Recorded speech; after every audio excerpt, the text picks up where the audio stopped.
years. I can even get down and, I got to work under a table or a computer table and work on a computer. I can actually get back up off the floor. You know what? It's an amazing product. I didn't think anything short of having surgery was going to help. Extendivite is only $69.95 for a 2-month supply of either capsules or liquid. Call now. That's 1-877-928-8822 or visit heartdrop.com. Extend your life with Extendovite. You're listening to the Republic Broadcasting Network, because you can handle the truth.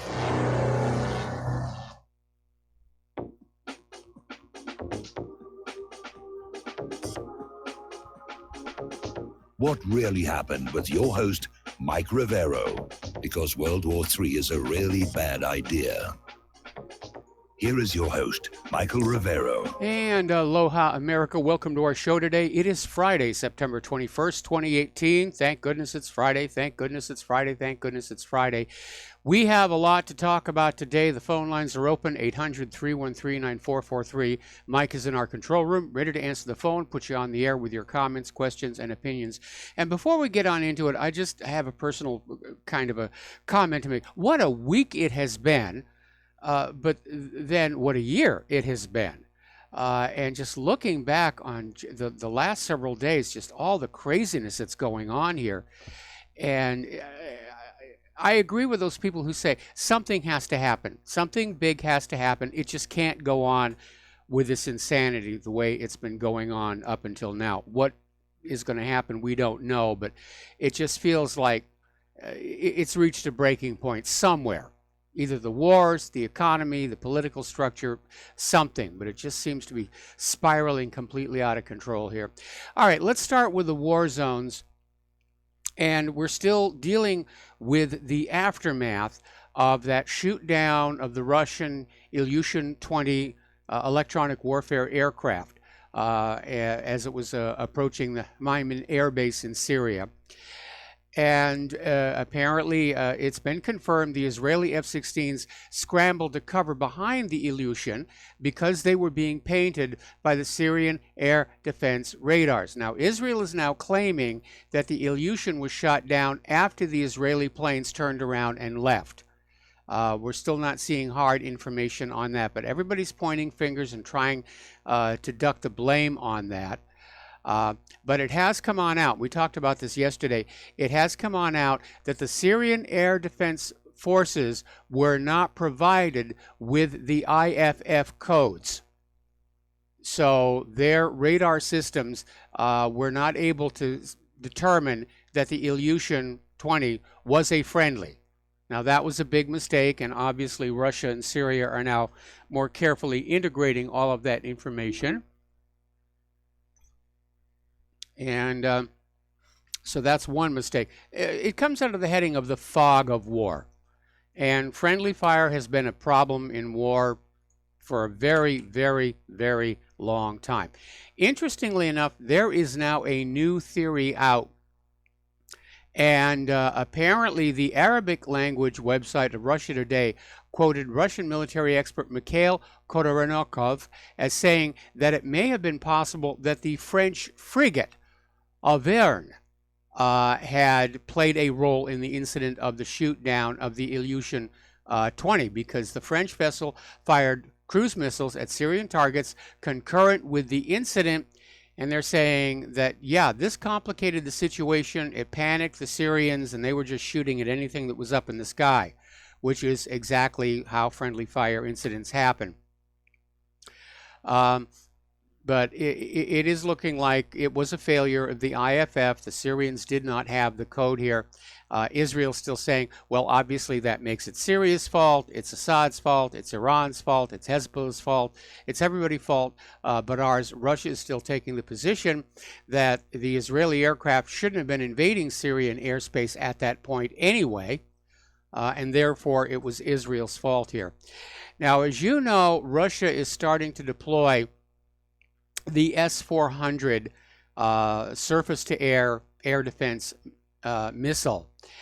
And India is going ahead with a purchase They're saying it's an advanced stage. This risks more sanctions from the United States, which right now has gotten into the bad habit of sanctioning any country that dares buy Russian weapons and Russian ammunition and Russian warplanes. You know, you buy from America, and we may not be the best, but we are the most expensive, and therefore you will buy from us. But the concern is apparently that the radar that guides the S-400 is very sophisticated and may be able to penetrate the stealth capabilities of American fighter jets, and could not only identify radar tracks belonging to the F-35, but even determine the configuration of the aircraft in terms of what external ordnance or pods that it was carrying. And this is consistent with reports that have been coming along that the F-35 really is not as stealthy as everybody is being told that it is. And there is a little aspect about stealth that you need to keep in mind.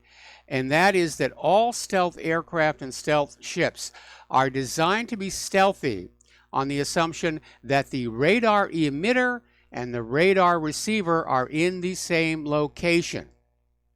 And if you're dealing with a radar emitter on the ground and a radar receiver up in the sky, some distance away, the stealth capability starts to break down very, very rapidly here. Now, as you know, there was this big ISIS attempt at a breakthrough at Deir ez-Zor, and it kind of failed. And the Syrian forces are now back in control of Quneitra. And they've discovered a hospital used by the terrorists and equipped by Israel, the United States, and France. And the hospital was very well equipped, modern equipment, medication, X-ray systems, surgery section, a huge warehouse full of drugs. So it's one more indication. The Western powers have been backing ISIS and Al-Qaeda all along. We're going to do a shout out now to our on-air affiliates who are just now rejoining the network here. So a lot of people are wondering, what's going on with Turkey? What is their strategy in Syria? And again, I want to go back to this theory that Claire actually came up with, and it may lie behind this deal that Turkey made with Russia about a demilitarized zone around Idlib, because we know that Turkey is showing every sign that they're not going to surrender Afrin, even though there are now massive protests in Afrin against the Turkish military province. And it may be that Turkey's ultimate goal is to annex Idlib, and that would make Aleppo a border town. So supposedly the deal that was made between Russia and Turkey calls for the clearing out of this deconfliction zone or demilitarized zone by October 15th. The problem with that is, of course, that the Al-Qaeda militants have rejected the deal completely. And in any event, Russia's Foreign Minister Sergei Lavrov is saying, at best, it was an intermediate step. It was not a permanent solution. So, lost amid all of this talk about the Ilyushin 20 and Israeli F-16s and S-200, S-300 missiles, we need to remember that the threat of a false flag chemical weapons attack in Idlib is still very much present. Now, one of the groups inside Idlib, Jaish al-Izza, is saying they will go along with the de-escalation zone agreement reached by Turkey and Russia. And they also thanked Turkey for preventing a military operation by the Syrian army. But the situation is remaining very, very complicated. And we know the United States does not want to leave things as they are now. The United States wants Assad out. They want Syria under U.S. foreign puppet rule. They want Iran out. They want Russia out. And apparently there are a lot of war hawks in Washington, D.C. who are perfectly willing to go ahead with starting an outright war with Russia to just grab hold of Syria and keep pushing forward into the Middle East, into Iran, ultimately a confrontation with Russia itself.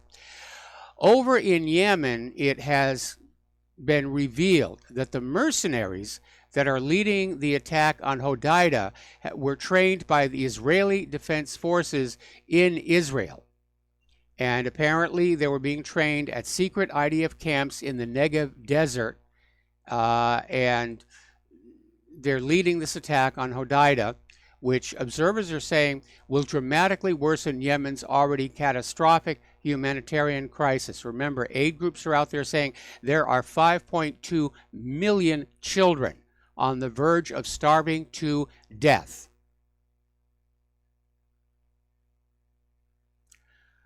Over in Israel, Jewish extremists continue to intensify their incursions into the Al-Aqsa Mosque. Every time they go on in there, they're heavily escorted by Israeli forces, and they'll go on in there and they'll perform Jewish religious rituals, which of course is going to be a provocation to the Muslims.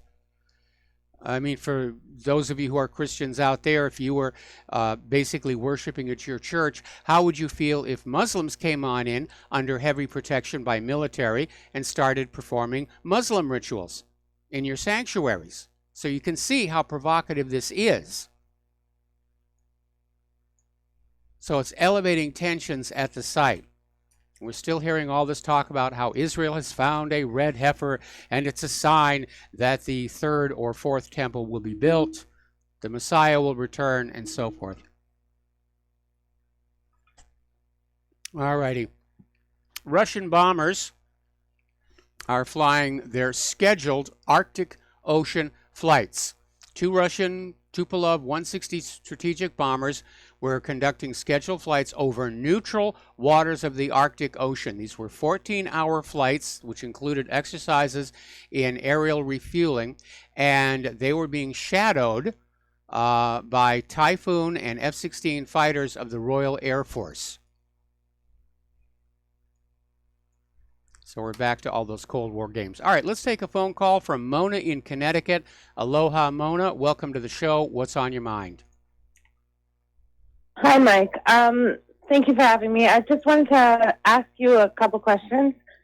I'm concerned. I'm 27, pretty young, but I really am concerned about what's going on in this government. I don't understand why people are so adamant about their hatred towards Trump when it's so obvious and evident that Hillary Clinton, the whole Clinton administration, should be in jail. I really think there's some sort of blackmail going on. And there's a lot of blackmail going on Thank here. you. There's a lot of blackmail going on. The reason that the Clintons are untouchable is they know where all the dead bodies are and how they got to be dead bodies. And, Hillary Clinton has basically been quoted as saying, if I go down, I'll take the whole U.S. government down with me. So that's why everybody works to protect But that's the thing is, I'm sorry to interrupt, Mr. Rivero, but that is the thing. I thought about it quite a lot. Because I was a baby when Vincent Foster died, but when I started to read about that, that was very disturbing. It was who shoots themselves twice and then is dumped with a carpet around them in some sort of place that. That's so obviously murder. And it kills me because I have people who I went to college with, and they're like, oh, I can't wait to go to Washington, D.C. And I'm like, why would you want to go there? That's not a place to be. That's going to destroy your entire moral integrity.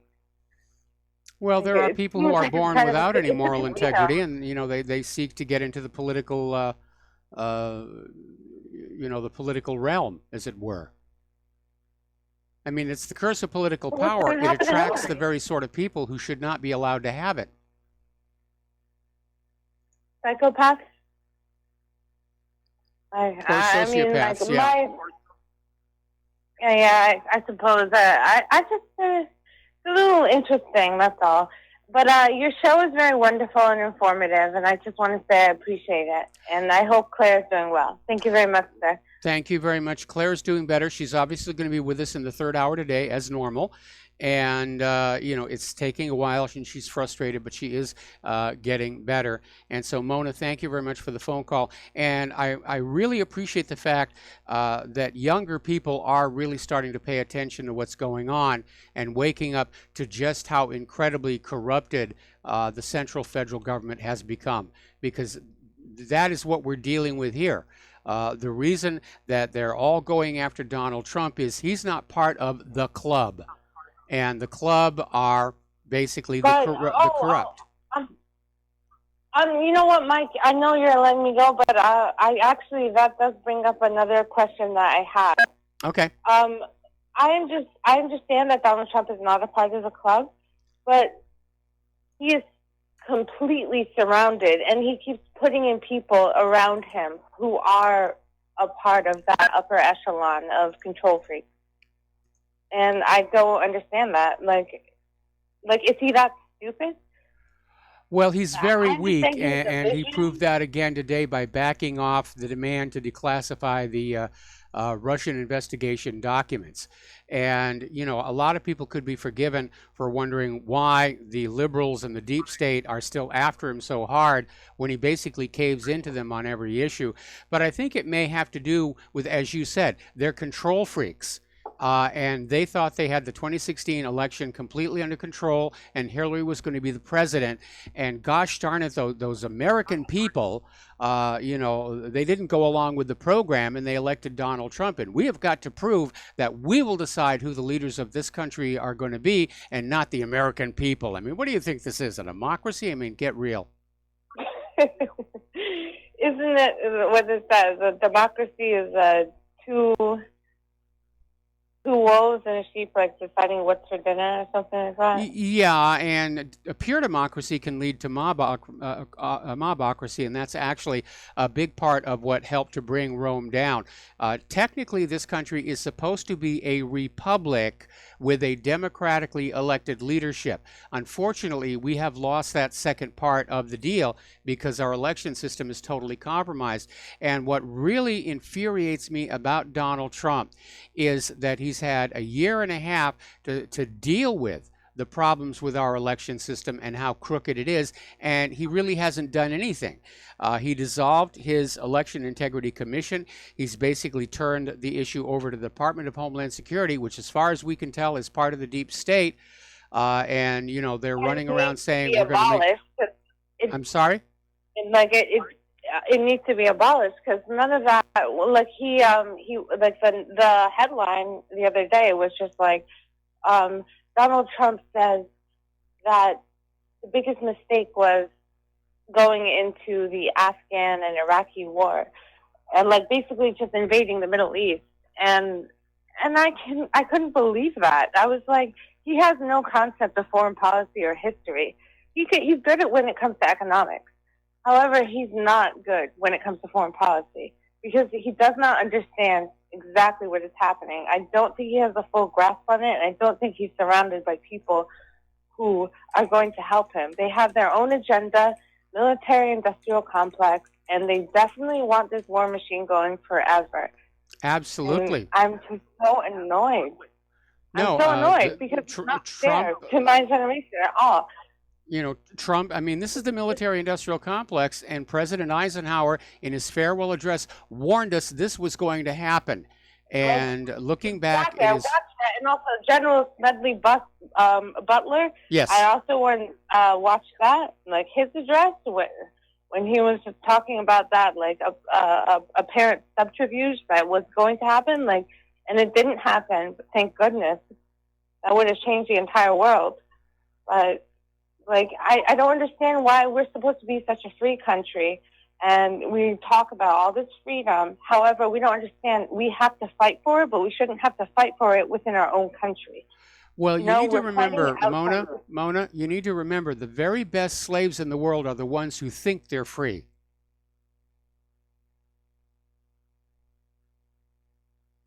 I don't know, man. All I know is I respect you, and I also love when Dustin calls in. He's my favorite.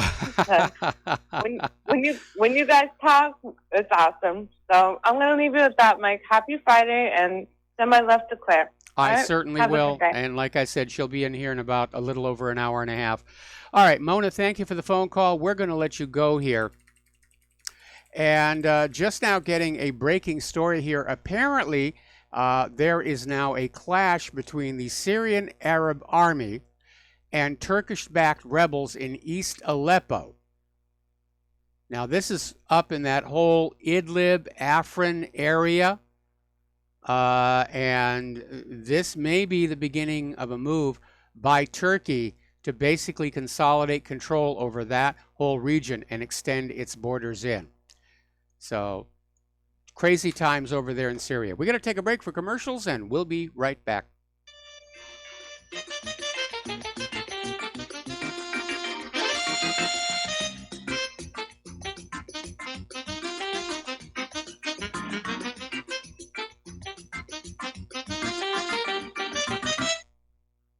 Corporate media dominates the American opinion. Finding independent voices that counter this avalanche is becoming increasingly difficult. With the endless corruption running rampant throughout our government, independent voices are needed more than ever to battle the offensive against our freedoms and liberties. As a listener of RBN, no one understands this concept better than you. Now it's up to you to do your part. The time has come for you to take action and begin broadcasting the truth to hundreds or thousands of people every month. Sound impossible? Quite the contrary. With pointed slogans from LibertyStickers.com, you can reach countless sleeping Americans unaware that they live in a real-life wonderland. LibertyStickers.com has a huge inventory of political bumper stickers and messages that reflect the truth about our government, our politicians, and the future of America. With so many in stock, there's one perfect for you. Visit us today at LibertyStickers.com. Again, that's LibertyStickers.com. Do your part. Your voice is important. Let it be heard. As a listener of RBN, you're surely concerned about being informed and being ready for whatever may come. Please consider the following questionnaire as a soul-jarring wake-up call. If you answer no to more than 2 of these following questions, you probably aren't going to make it through any major disruption in our country. The questions were compiled by people that have been there. Are you really ready? Do you own your own firearm for the primary defense and protection of you and your loved ones? Have you ever been professionally trained to stand against life-threatening behavior? Have you ever practiced enough to fire 500 rounds during a 2 to 4 day time frame, day and night? Can you load, unload, fire, and clear a jam in total darkness? Have all the adults in your household been professionally trained? Are you, life and death, comfortable with your abilities with pistol, revolver, shotgun, and rifle? Are you aware that everything that you do to prepare for an emergency is a waste of time, money, and energy? If you haven't honed your abilities to their highest level to protect and keep what you have, do you have the repair parts that will most likely be needed for each of your firearm, and do you have the ability to install those parts? Could you completely clean every firearm you own? Are you aware that your body won't go where your mind hasn't been? In other words, without proper training, followed by regular practice, you probably will not win a gunfight. Well, how did you measure up? Take the once-in-a-lifetime opportunity to start correcting your deficiencies by receiving your Commander Lifetime Membership with Front Sight Firearms Training Facility. A one-time donation to RBN for $500 will give you a Commander Lifetime Membership at Front Sight as a tremendously huge thank you bonus. See details on RBN's webpage to make it happen. The clock is ticking. You had better be ready before it happens. Some are maxed out all their credit cards. Some are working 2 jobs and living in cars. Minimum wage won't pay for a roof, won't pay for a drink. If you gotta have proof, just try it yourself, Mr. CEO. See how far 5.15 an hour will go. Take a part-time job at one of your stores. I bet you can't make it here anymore. And aloha, America. Welcome back to the show. And we're going to go back to the phone lines here. And we're going to start with Frank in London. Aloha, Frank. Welcome to the show. What's on your mind?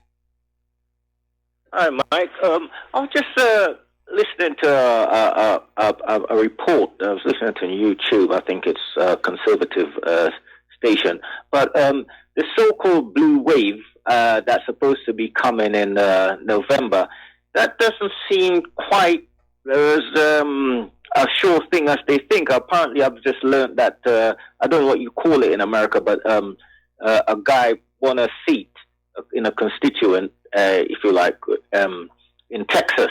Yes. And that seat has been for over 100 years. It hasn't been a Republican seat. So this blue wave, it doesn't seem like it's going to be quite as straightforward as the mainstream media would have it. So well, I think if we had absolutely honest, verifiable elections, I don't think there'd be a blue wave at all. But, as we documented the other day, Democratic leaders are literally encouraging Democrats to cheat at the polls. Vote early and often, whatever you can get away with. And we know the Democrats are lining up the illegal immigrants. They're registering them to vote and telling them to vote Democratic, which is outright illegal under our laws.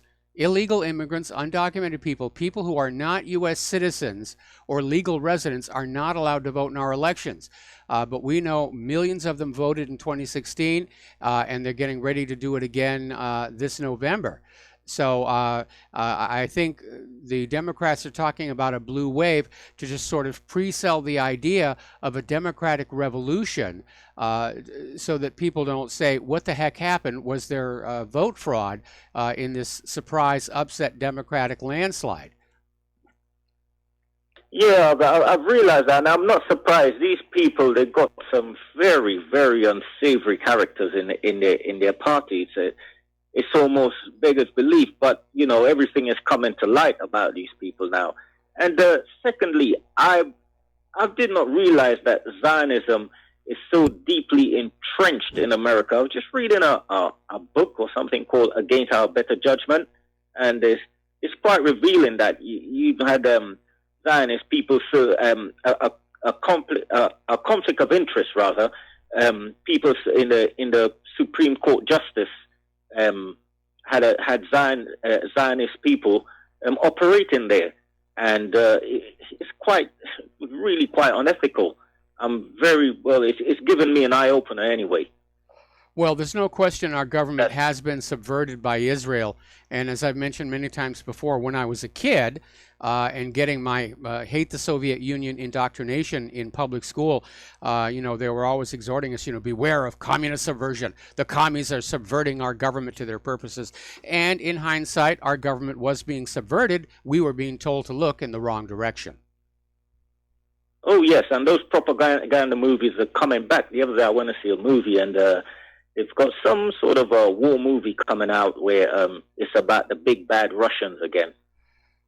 Also, look out for that one. Can't remember the name of it, but I saw a sneak preview of it. Yeah, so, we're going to see a lot more of that. I mean, the Russian bashing has hit the flood stage, so get out the hip waders. Okay, Mike, thanks. All right, thanks an awful lot, and we're going to switch over to Robert, who is also calling from London. And aloha, Robert. Welcome to the show. What's on your mind? Hi, Mike. Yes. Sorry to bother you. First of all, I'd like to make a point. I don't know very much at all, so I'm not the guy who knows it all. I know the sky is blue and the clouds are white and my fingernails are not clean. But I do believe in Bible prophecy, and according to my belief, Europe is in big trouble if it causes trouble. And according to another YouTube that I was watching earlier on before your show, the world has just missed a massive, huge bullet, whereby the theory is, whether it's true or not, I have no idea, that the downing of the Russian aeroplane, right? The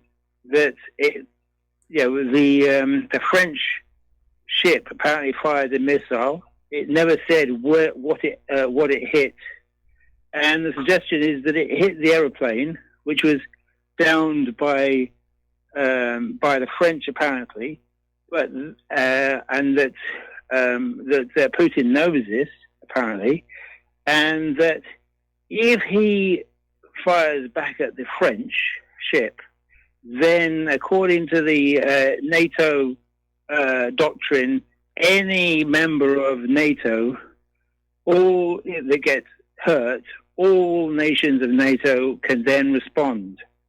So the threat is that if Putin said, right, how dare you take this, then he's got the whole of NATO on his back, right? Apparently, theory. Yeah, well, he wants to avoid that, obviously. Absolutely. So the thing is, oh, they did it, so well, Syria did it instead. Oh, what a huge mistake that was. That's very, very plausible. That's very plausible. Robert, listen, I like your theory. I need to let you go, though, because we got to take another break for commercials. So we'll be right back. Thank you very much. Bye.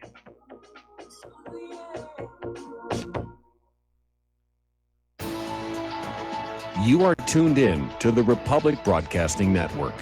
Visit our website by going to republicbroadcasting.org.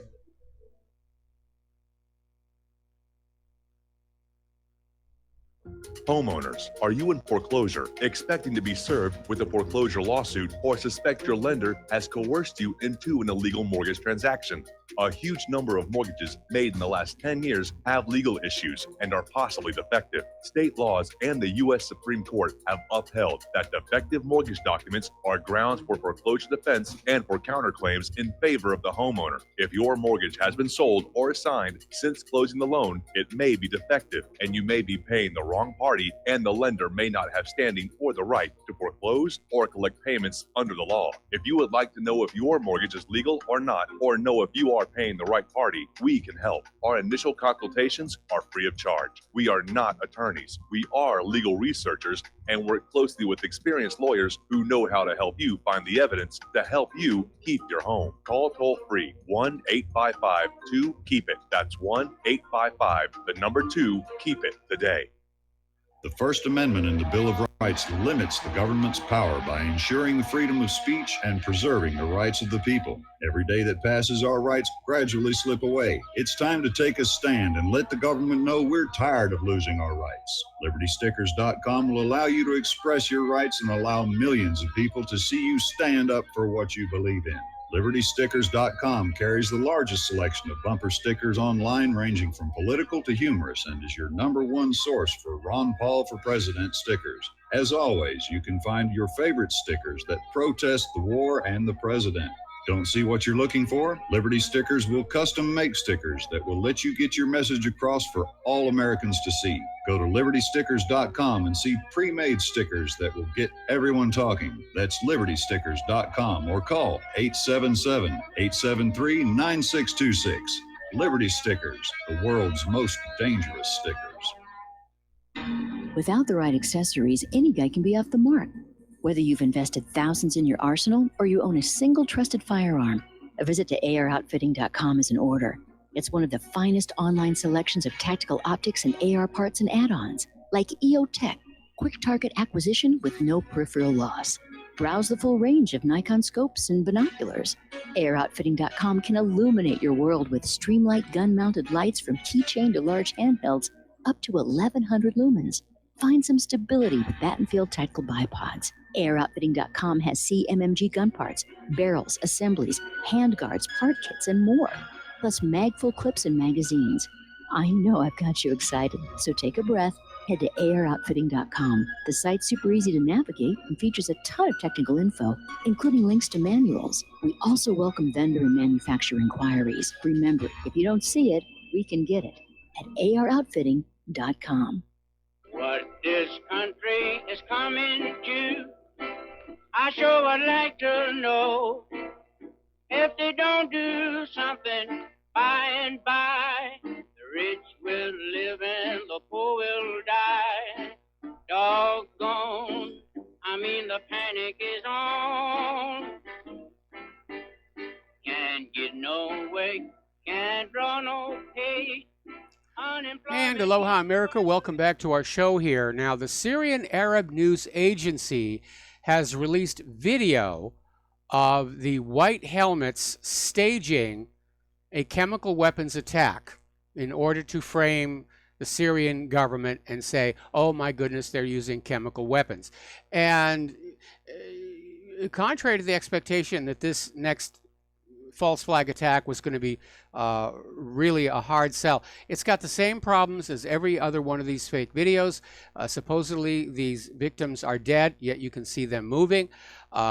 They're supposedly contaminated with chemical weapons, and yet the people picking them up and loading them into this ambulance, no protective clothing, not even rubber gloves. They're handling these people with their bare hands. So apparently this video was put up on YouTube, and immediately YouTube took it down for violation of terms of service. But apparently it is being posted to YouTube so much, YouTube finally just threw up their hands in despair. And you can see it, and it's now on the front of whatreallyhappened.com. We all knew this was coming. They've been telegraphing this for a very, very long time. Over in Lebanon, Hezbollah's leader has announced that Hezbollah is now in possession of precision rockets, meaning rockets that are very, very accurate on hitting their targets. And basically, this is a warning to Israel, saying, do not wage another attack into Lebanon, because every once in a while, Israel likes to go into Lebanon. They want that Litani River. They want all of that water. They got really frustratingly close the last time. I think they got within 21 miles of it. And so Hezbollah is now saying that they have the ability to strike very important targets inside Israel if Israel dares invade again. And of course, that's the reason for having long-range accurate missiles, or for that matter, nuclear weapons, to tell the other guys, leave us alone. Stay on your side of the border. Just leave us alone and everything will be fine. Now, as you know, one of the big propaganda stories that has been circulating this last week is how Iran is the largest state sponsor of terror, which, when you consider how much funding the United States has been pouring onto ISIS and Al-Qaeda, is a bit of a joke. It really is. But apparently a former official of MEK is saying that actually this main Iranian terror group is being funded by Saudi Arabia. And apparently Saudi intelligence funds the group by smuggling valuables like gold and Rolex watches into Iraq and Jordan to be sold on the black market to raise money for this so-called Iranian terror group. I don't know why they're bothering with Rolexes.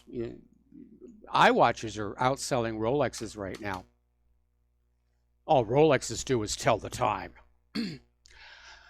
China's British envoy is out there responding to all of the incursions around the South China Sea under the rubric of freedom of navigation by saying that freedom of navigation isn't a freedom to invade and infringe upon sovereignty, and that China cherishes the freedom of navigation principles, but will not remain idle as Western powers use it as a pretext to show off their military might and create trouble in the South China Sea.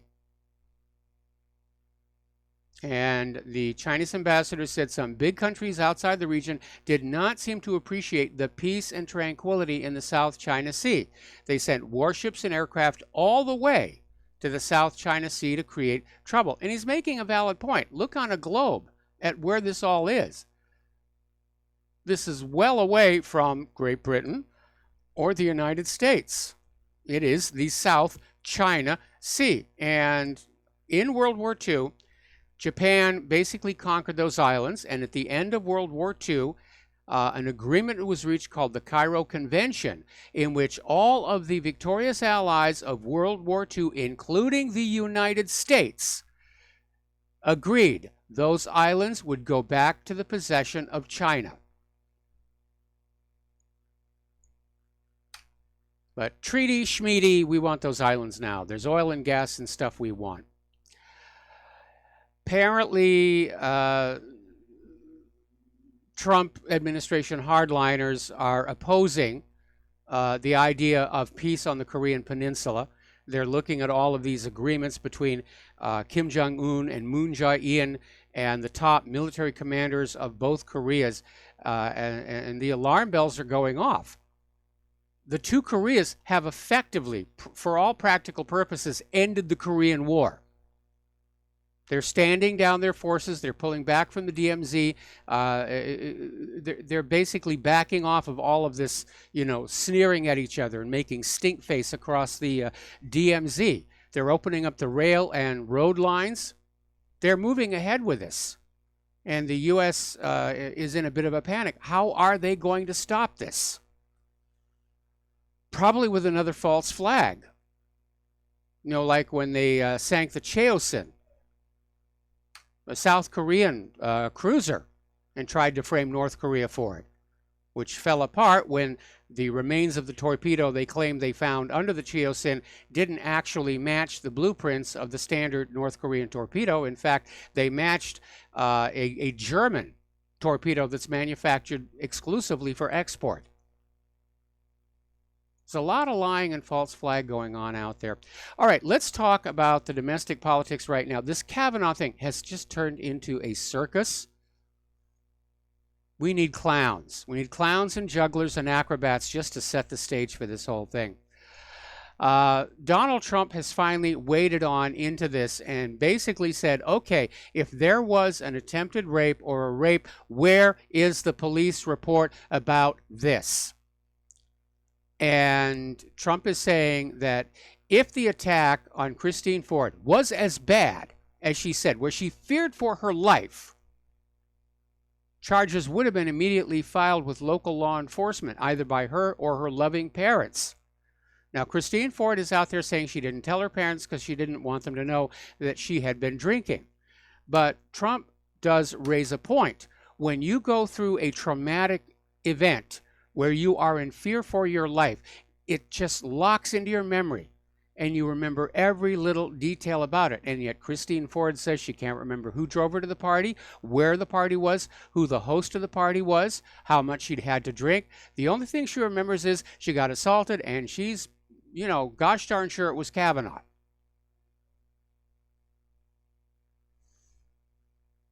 Now, as far as Christine Ford's testimony, the Senate Judiciary Committee is back to insisting she shows up Monday or it's no deal. Yesterday, Christine Ford, through her lawyer, had come on out and said, well, I'm willing to testify, not on Monday, later in the week, delay, as long as certain conditions are met that will make the hearing safe for me and fair. And basically, it's gone back and forth. Ford said she would testify, then she took it back. Now she's saying she'll testify, but the preconditions are kind of a little bit out there. Some of them are reasonable, but the non-starters are. She wants that Kavanaugh can't be in the same room when she testifies. She wants him blocked out of the room, and she wants Kavanaugh to testify first and not be allowed to testify after she's done, so that he cannot respond to anything that she says. And the Senate Judiciary Committee, to their credit, said, no, that's utterly ridiculous. There has to be a right of cross-examination and the right for Kavanaugh to face his accuser. Now, as you know, one of the things that got a lot of people wondering about what was going on with Christine Ford is that about the same time that she came on, or the accusation was made public against Kavanaugh, Christine Ford erased all of her social media history, but she was a little slow getting there. And it got copied off, and it's out there on the internet. And back on March 17th of 2017, Christine Ford posted on Facebook, someone needs to come forward and accuse Neil Gorsuch of rape to derail his Supreme Court nomination. So this shows you what's really, really going on. Now, New York Senator Kirsten Gillibrand is leading the charge against Kavanaugh, and out there saying, we have to believe Christine Ford. There's no question that she's telling the truth. You need to remember, Gillibrand also led the charge against a University of Virginia fraternity accused of rape by the Rolling Stone. That entire story turned out to be a complete hoax, and Rolling Stone had to pay the fraternity $1.65 million for the discredited rape accusation. So Gillibrand does not have a good track record for accuracy or honesty. Let's take a phone call from Don in Iowa. Aloha. Welcome to the show. What's on your mind? Hello, Mike. Yes, can you hear me? Okay. I hear you just fine. Ford, the Professor Ford, I guess she's a professor at Palo Alto University. But her story has changed a lot, too. Plus, the only really bad thing about it, I mean, as I get it, I mean, we haven't actually seen exactly the words she said, but what I've heard from, I guess it's secondhand and stuff, she said that the guy, whoever this guy was, tried to take her clothes off. Well, he didn't succeed.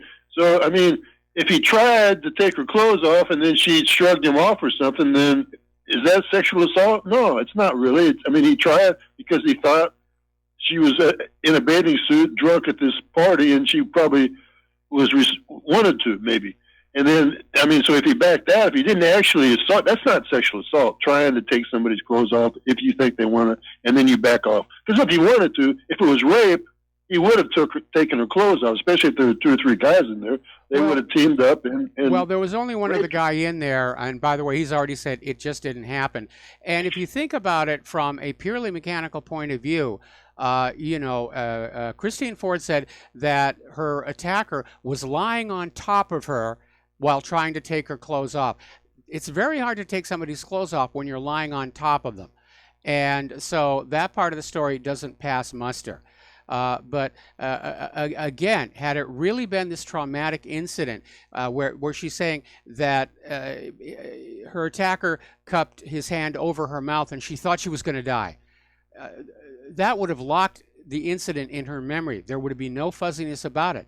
But she can't remember anything about it, when it happened, where it happened, who was there, and again, the story has in fact changed, because the version she told her therapist back in, I think it was 2014, she said there were 4 guys in the room, and that there were other girls present, and again, the yearbook from her high school has surfaced and shows she was a wild child. She was a party girl.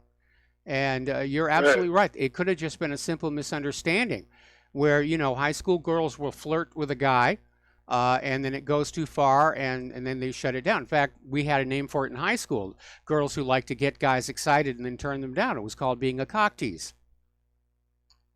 Yeah, well, not only that, I mean, that's one possibility.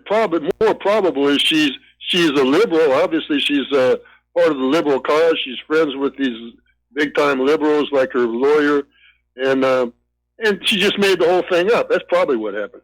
But and then she said that she was afraid he would kill her. Well, what does that mean? You can be afraid. I can make that statement right now. I'm afraid Mike Rivero will come to Iowa and hunt me down and kill me.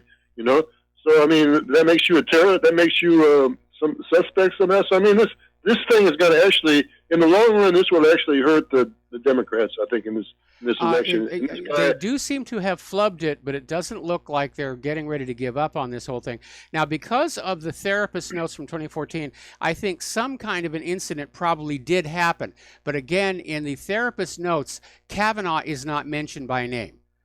So it may have just been that Christine Ford said, well, I had, I was at a party where Kavanaugh was. I got assaulted. I'll just say that he was the one who assaulted me, and we'll have an ironclad case to get him blocked from the Supreme Court. But this revelation of her Facebook post in which she's saying somebody needs to come up with a rape accusation to derail Neil Gorsuch shows this is a tactic. This is a tactic that they're thinking about using. Right. It's quite obvious that the American people are not stupid. They can see this. They pay any attention to it at all. They're not going to believe Mika and Joe and all these, people like that. They're going to say, well, what the heck, I mean, well, I wish it was up to the American people. Unfortunately, it's going to be up to the Senate, and we don't know who's being pressured, who's being blackmailed, who's being bribed. It really is a very... I meant in the next election, they're going to look back at this, and I think this is going to hurt this is going to hurt the Democrats because most people are not on board with their whole agenda at all. I mean, and they've been going downhill, and this is going to hurt them. I really think that this is going to hurt them, and the Republicans will probably keep the House. Okay, I'll let you go, Mike. Thanks. All right, thanks an awful lot, and I hope you're right. But again, my concern is that having tried to steal the 2016 election and failed, the liberals are just going to be trying twice as hard in November. And if the GOP and Trump don't do anything to stop it, they're going to lose the Congress, and Trump is going to be a single-term president. Okay, apparently last Monday,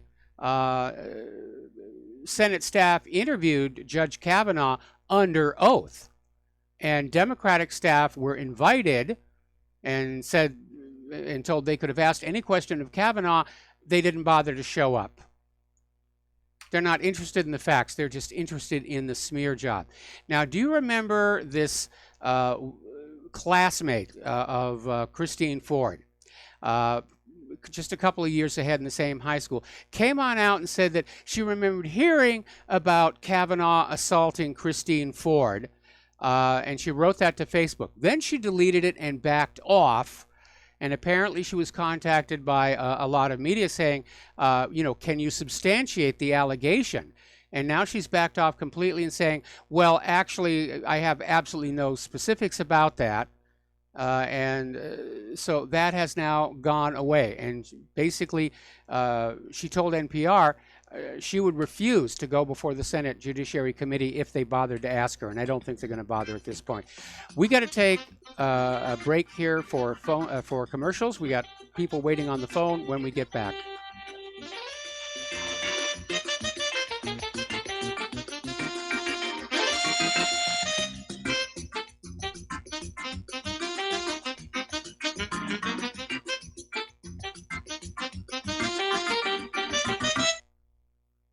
Do you or a loved one suffer migraine headaches? Listen to what scientist Kurt Hendricks has to say. 35 million people in the United States suffer with debilitating migraines.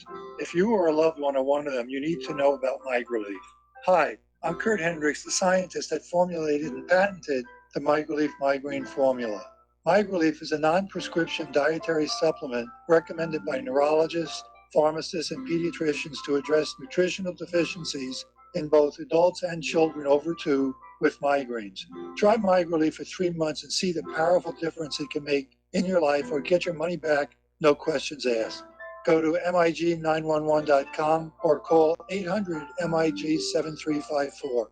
You can change your life today. So if you suffer from migraines, don't wait. Call 800-MIG-7354. That's 800-MIG-7354, or visit MIG911.com. This is too good to be true, except this time it is real.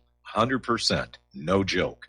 How about a $25,000 membership to Front Sight Firearms Training Facility as a thank you bonus for a one-time donation to RBN of only $500? It is a Commander lifetime membership with no yearly fees or dues. The training is free for the rest of your life with over 50 different classes. Then leave it to your designated beneficiary. You provide the approved firearm, holster, ammo, eye, and ear protection. Many features and bonuses are included, more than you would ever expect or believe. This is the ultimate graduation present, wedding gift, etc., etc. See the details. Go to RBN's webpage and frontsight.com to make it happen. You will hear this offer only on this radio network. Help keep RBN alive. Tell 5. Many people write us about their experience with Extendivite. Allow me to read you some from Amazon.com. It really does work like the review says it does. I cannot believe that after the first few days, I didn't feel as sluggish or clogged up. It has had a profound impact on my physical, emotional well-being. I'm skeptical as most people about products and their claims, and I never write reviews, but this is a wonderful product and I recommend it to everyone. Great product. It has brought my blood pressure from the mid-150s over the 80s to the mid-130s over mid-80s, along with diet and exercise in just the past couple of months. Excellent. Thank you, David. Tell us your story. Get Extendivite today. Call 1-877 928-8822 or visit heartdrop.com. Extend your life with Extendovite. If you got the money, honey, we got the bombs. We'll plant them anywhere you like and blow up anyone. Whip this world into a frenzy, killing babies, dads, and moms. If you got the money, honey, we got the bombs. If you got the money, well, we won't say we did. And aloha, America. Welcome back to our show here. And before we go back to the phones here, another interesting story. Senator Kamala Harris, Democrat of California, who's going to be one of the lead questioners if, in fact, Christine Ford does testify before the Senate Judiciary Committee along with Kavanaugh, is literally out there saying that the reasonable doubt standard does not apply to Kavanaugh, and that Christine Ford's sex assault charge does not need to be proven. You know, to heck with the Constitution and the rule of law and due process. You know, she said he did it. That's good enough for me. And we're seeing the Democrats literally take a meat axe to everything this country is supposed to stand for. All of our founding principles in their lust to get this guy, you know, to heck with proof beyond a reasonable doubt. We don't need no proof. We have belief. We have right on our side. All right, let's take some phone calls here. Dustin in New Jersey, aloha. Welcome to the show. What's on your mind? You just made me sick to my stomach, Kamala Harris. Ugh.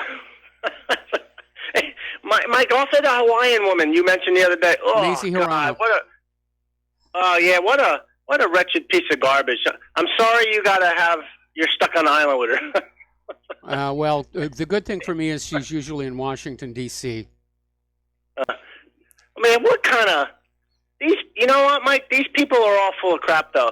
They are. This is all political because Mike. Do you realize if Kavanaugh wasn't, this wouldn't even come up. So then we're like, then it goes back to why didn't she tell the police 36, 38, 40, 50 years ago? It's all political. It's obvious. It's the same with Roy Moore. Why didn't Dianne Feinstein make this public in July when she supposedly got this letter, which, by the way, she is still refusing to share the complete unredacted letter with the Senate Judiciary Committee? Just look at the accusation. That's it. That's all you need to know. Just believe, as we tell you to believe. And Mike, remember during Trump, that woman on the airplane, he touched me and this or that, and that was like 30-something years later. It's all the same. See, these people are following the same playbook because they got no other playbooks to play. You know what I mean? It's the same stale playbook. And you know what kills it? If they keep doing the same thing. And, Einstein keep doing the same thing, expecting a different result. Yep. You're not going to get a different result. I mean, it blows my mind how they can just keep doing this. Because they have nothing to offer. They have nothing else to go with. They have nothing else to go with. I mean, the GOP controls the Senate. Kavanaugh's confirmation is a done deal unless they can create a big enough stink where some of the moderate GOP senators might flip over and vote against the confirmation. But over the last several days, we've seen these GOP senators who were sort of waffling on the issue. They're starting to drift on back to confirmation. And we're seeing the Democrats panicking. And I hope the American people are watching this because were we to have honest elections, that previous caller is correct. This is definitely going to work against the Democrats in November. Nobody wants a bunch of crybabies running this country. Hey, Mike, can you hold me over? Yeah, I'm going to hold you over here. So we're going to take... Okay. Yeah, we're going to hold you over, and we'll be right back after station identification.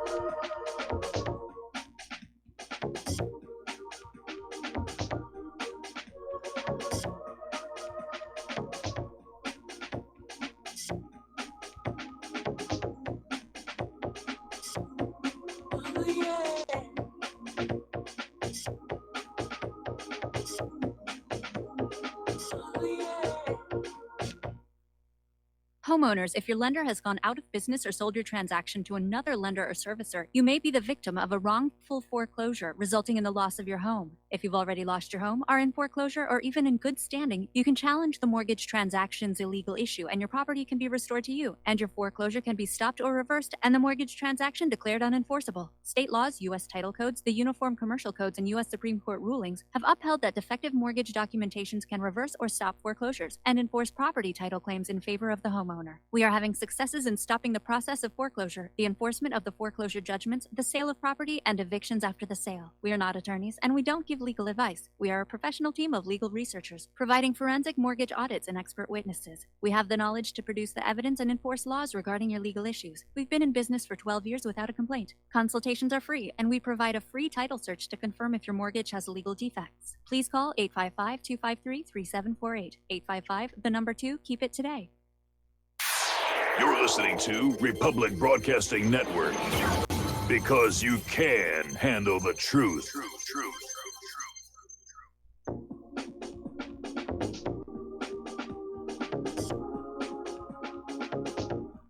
What really happened with your host, Mike Rivero? You're listening to the Republic Broadcasting Network, where you'll find out what the Fukushima's going on.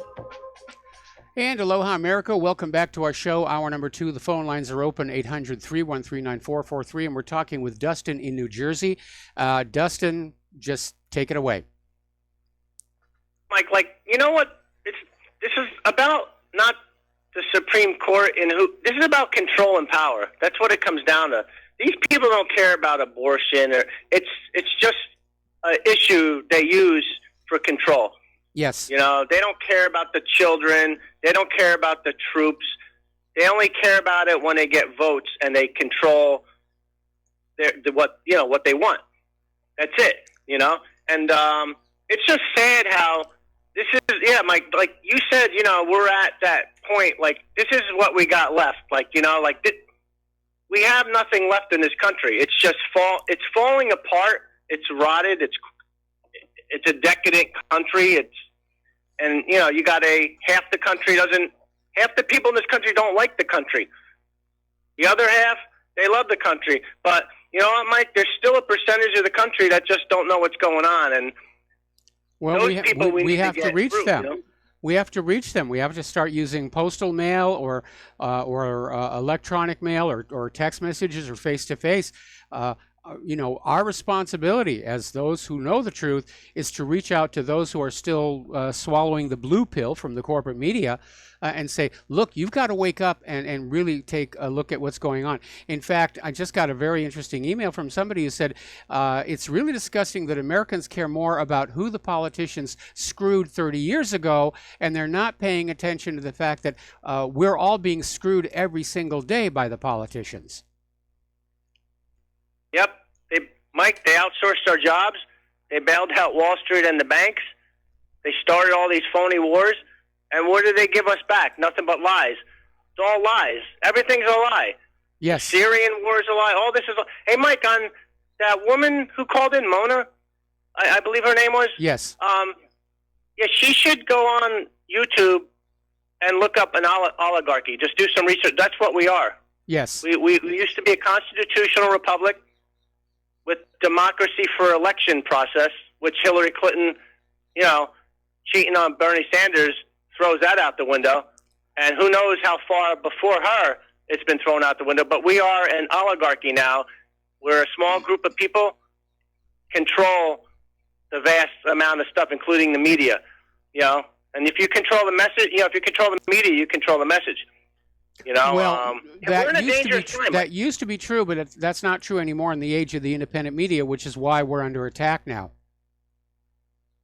Exactly, yeah. That's why I just read PayPal is going to nix Alex Jones now in InfoWars. So it's continuing. Hey, Mike, on what made me laugh is, you know, you talked about this before. The U.S. government's going to sanction China for buying Russian military weapons like the Su-35 fighter and the S-400. Like, whose business of ours or anybody else in the world who buys what from who? You know? Yeah, I mean, the U.S. is threatening to do that to Turkey as well. And yeah, that's the new thing. Sanctions have become the new club. The U.S. government is acting like a caveman, saying, ugh, buy our weapons or we'll club you. And it's definitely turning the world against us. Welfare in a warfare state, Mike. And remember, there was somebody in the ambassadors. Remember, they were told to go out and sell weapons. Remember, yes, not too long ago, go out and it's like basically they're just salesmen for the military-industrial complex. Oh yeah, Mike, this is going to end well for the world. I mean, and China will just start dumping some treasuries, not all at once, but they're moving away. They're moving away, dumping treasury. It's going to be a small amount at a time. They're not going to dump everything at once to disturb the markets. But, things are changing. It's just a slow process, But that's all I got to say, Mike. Have a good show. All right, thanks an awful lot here. And we're going to switch over to Russell in Austin. Aloha, Russell. Welcome to the show. What's on your mind? Thanks. Just want to raise a few points. As you said, Senator Feinstein has not agreed to release the full unredacted letter. That's another aspect of not being able to face your accuser. That should be. I can't see why Grassley can't get that. But let's see. Second thing is, she said that he had a classmate that's virtually identical to him. She described the house as being very close to. Okay, I don't want to steal your thunder on that.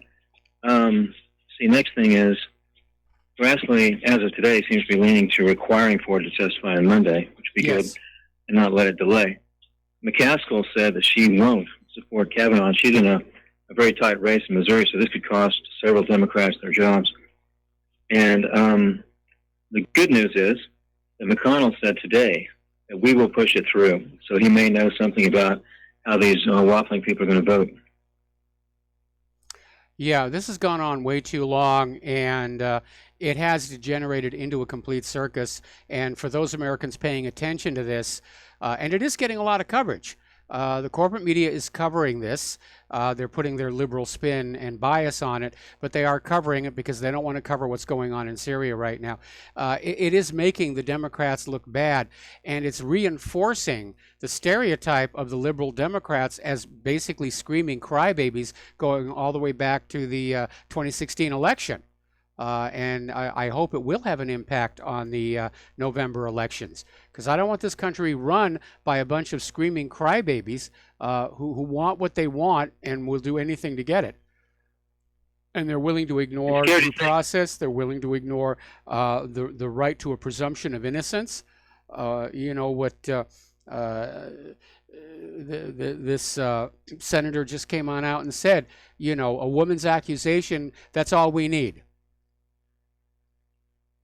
Pat Buchanan said that he wrote something about how we ought to find a way to peacefully separate. And I think we're heading in that direction, because I can't imagine the Democrats having complete control of the government again. It would be like a totalitarian government.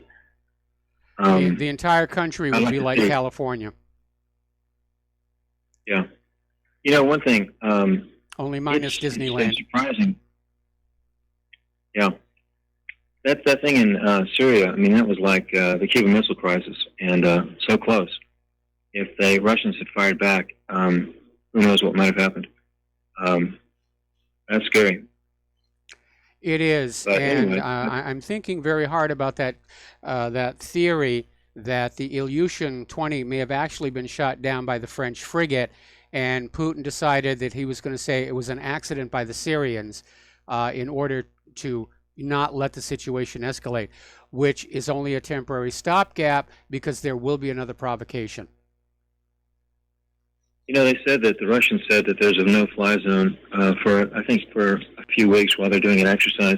I think what they're doing is they're moving in the S-300s and maybe S-400s to make it a permanent no-fly zone over Syria. And I think it would be a great idea. The no-fly zone is actually over the eastern Mediterranean, but Syria would be well within its rights to say there is a no-fly zone over our country, and only nations we approve of, like Iran and Russia, are allowed to fly into our airspace, and everybody else is going to get shot down. He'd be well within his rights to do that. if they had the capability of doing it, which they probably don't right now, but they're getting there. I would imagine right about now that Russia is sending a whole fleet of cargo airplanes to Syria right now with much more advanced weaponry and missiles. Yeah, I think so. It would be great if they could pacify that area and put a stop to this, because I've heard the Chinese Navy is sending assets to be off Syria, and it's crazy. I mean, my gosh. But that's all I've got. Thanks very much. All right, thanks an awful lot. We're going to let you go here, and there's a lot of naval assets in the Eastern Mediterranean. One wrong move, and we're going to be in the biggest battle since Jutland. Okay, we're going to do a shout out now to our on-air affiliates who are just now rejoining our network. Now, as you know, a woman who's a curator at a museum in Mexico who went to the same high school as Christine Ford has now backed off, saying that she knew that Kavanaugh had attacked Christine Ford. She's now saying, well, it was just a rumor, it was a buzz, no specifics, and I can't back it up, and she's now basically trying to disappear. But another woman who went to that same school as Christine Ford has come on out, and it's Virginia Hume, who's the daughter of Fox News' Brit Hume.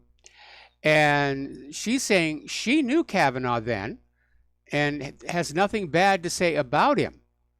And so far, she's one of over 60 women to basically come on out and say that they knew Kavanaugh back then and he didn't behave like that. Now, if somebody is a sexual predator, they're going to be a predator all the time. Look at Bill Clinton. They're not just a predator once and then the rest of the time they're a gentleman. It just doesn't work that way. Anyway, as that last caller mentioned, there's a new theory that has come on out, and it basically has to do with another student at the same school as Kavanaugh, Chris Garrett. And if you look at their yearbook photos, they are virtually identical. They look very, very much alike. And even more interesting is the house that Chris Garrett was growing up in when he was in high school with his parents matches the description of the house given by Christine Ford. So it's entirely possible, and we don't want to, tar and feather Chris Garrett, but there may have been a confusion of identity, and that's all it takes to create reasonable doubt.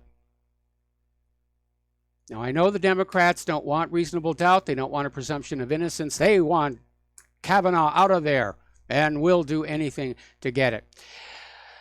I'm glad that Grassley has decided to say Monday is it. It's either Monday or we're going forward with the vote for confirmation, because the Democrats are dropping hints that they have found another accuser of Kavanaugh. The Democrats are out there saying, okay, yeah, Christine Ford, her story's not, well, we believe her, but there's no proof here, but, and she looks really silly, and we look really silly for backing her, but we've got another one. We've got another one in the pipeline. We've got another accuser, and if that doesn't work, we'll find another one after that. Dianne Feinstein was out there on Twitter basically chastising anybody who doesn't believe Christine Ford's story, just at face value. And she tweeted out, "We're better than this," at which point Juanita Broaddrick fired on back, saying, "No, you're not. Now we're back in 1999 when you refused to read my deposition for the independent counsel along with all Democrats. Your vote had already been decided before testimony. Shame on you." And this, of course, gets on back to Juanita Broaddrick's accusation that Bill Clinton raped her and then told her to put some ice on that here. CNN interviewed a group of women in Florida for a segment that aired last night about whether they believe Kavanaugh's denial. And the host asked for a show of hands. How many of you believe Kavanaugh when he says it didn't happen? All the women raised their hands. All right, let's take another phone call. Peter in Los Angeles, aloha. Welcome to the show. What's on your mind? Hey, Mike, I think we've reached a place, an unfortunate place in time where the mere accusation, the Me Too movement, and some other things as well, like saying the N-word or criticizing Israel. Just the mere an allegation of such is enough to ruin a man's career. Yes. No evidence is needed, no charges filed, no nothing, you know? Well, there's nothing new about that. I mean, that got started back in the 1990s with the militant male bash feminism, where they ginned up. There was a rape crisis, and all women were victims and all men were rapists, and they whipped up this huge hysteria. And because of the media attention that was available, a lot of women came up with these fantastic stories. There was one case where a woman literally wrapped herself in duct tape in the stall of a men's room and claimed she was raped. There was a very famous incident in Davis, California, where a woman claimed she'd been gang raped by skateboarding teenagers on the median of this divided road that went through the middle of town. And a lot of innocent guys got sent to jail. They were trying to get on out. They kept demanding DNA tests. And believe it or not, the National Organization for Women actually came on out and said, no, you can't do DNA tests. It implies that women would lie about this sort of thing. And it got really, really out of control. And the end result was that real rape victims were not being listened to after it was all over and done. Police departments and social services that had been sued by wrongfully prosecuted and slandered men, they became really, really skeptical. But it generated a lot of money and political power for the leaders of that feminist movement. And by the way, if you're interested in the history of 90s feminism, there's a book that you should look at, and it's written by a lady called Christine Hobbs Summers, who describes herself as a feminist. And the book is titled Who Stole Feminism? And it's actually a very good book because it describes how the original equity feminist movement, which we could all get behind, equal pay for equal work, equal access to education, equal access to credit. Who could argue with that? And when it was still equity feminism, I was a big supporter. And then it got hijacked by these political opportunists who transformed it into this male bash, rape hysteria. And what was really ironic is instead of teaching women to stand up and be the equal to men, it taught them to go back to being afraid and timid and just jumping at their own shadows. But again, it made a lot of money. So the book, again, is Who Stole Feminism? It's Christine Hobbs Summers. It is a very, very good read. Well, even then, Mike, I think the bar has moved like tremendously. I mean, look at all the Bill Clinton allegations, right? That, of course, nothing stuck to that guy. The women's movement itself overlooked that even in the 90s. Yes. So it depends on who says it. And then remember Tawana Brawley? You remember her? Yeah, that one that wrecked a lot of careers. That one was really ugly. And those guys' careers stayed wrecked, but nothing ever happened to Tawana Brawley or Al Sharpton. It depends on who you are, and it's incredible how if you say just the wrong thing, for instance, if you say the N-word, your career is ruined, unless, of course, you're a black guy and you can say it all day long. Yes. Or if you're a feminist, you can rape people. Or who's a senator, the guy that's a Saturday Night Live guy from Minnesota that got resigned? Al, what's his name again? Franken. Yeah, Al Franken. The Me Too guys got him too, but he's coming back, and they're going to allow him to come back. It's just, it depends on who you are, and it's ridiculous. But the fact of the matter is, and Paul Craig Roberts said the other day about something else, apparently in Western civilization, evidence doesn't mean a jack crap anymore. It just doesn't mean anything. It's the accusation, it's the echo chamber in the press, and all the political agendas that are being served. Yes. And, woe be to us. And I keep thinking in all this stuff, there's a Hall of Fame football coach who he fired an assistant coach, and it came out that in 2015, this just happened. 2015, this assistant coach that worked for this Hall of Fame coach had an allegation of spousal abuse. There was never a charge, by the way. Police weren't charged. Nobody got charged. Even the woman's mother said she was lying. And the Hall of Fame coach fired this guy. Of course, he had nothing to do with it. It happened 3 years beforehand, and it had nothing to do with the school, and there were no charges. But he got suspended for 3 games, cost him $500,000, and there's nothing there. Yeah, it is out of control. It's guilt by accusation. And, they're throwing away these cherished principles of our system, which is due process, presumption of innocence, and the requirement of proof beyond a reasonable doubt before we exact punishment on anybody.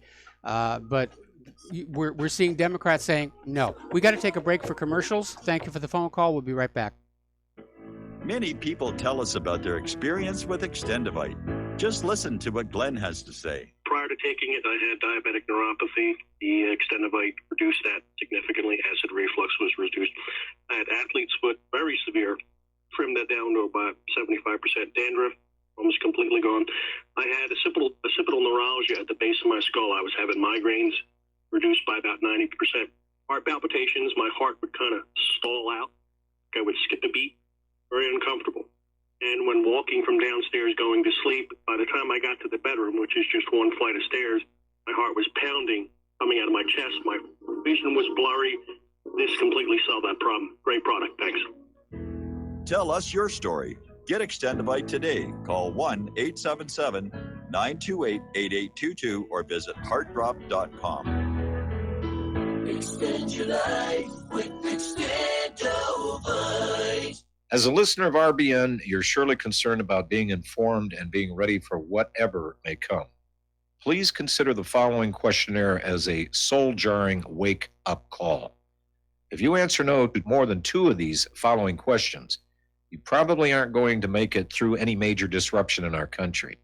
The questions were compiled by people that have been there. Are you really ready? Do you own your own firearm for the primary defense and protection of you and your loved ones? Have you ever been professionally trained to stand against life-threatening behavior? Have you ever practiced enough to fire 500 rounds during a 2 to 4 day time frame, day and night? Can you load, unload, fire, and clear a jam in total darkness? Have all the adults in your household been professionally trained? Are you, life and death, comfortable with your abilities with pistol, revolver, shotgun, and rifle? Are you aware that everything that you do to prepare for an emergency is a waste of time, money, and energy? If you haven't honed your abilities to their highest level to protect and keep what you have, do you have the repair parts that will most likely be needed for each of your firearm, and do you have the ability to install those parts? Could you completely clean every firearm you own? Are you aware that your body won't go where your mind hasn't been? In other words, without proper training, followed by regular practice, you probably will not win a gunfight. Well, how did you measure up? Take the once-in-a-lifetime opportunity to start correcting your deficiencies by receiving your Commander Lifetime Membership with Front Sight Firearms Training Facility. A one-time donation to RBN for $500 will give you a Commander Lifetime Membership at Front Sight as a tremendously huge thank you bonus. See details on RBN's webpage to make it happen. The clock is ticking. You had better be ready before it happens.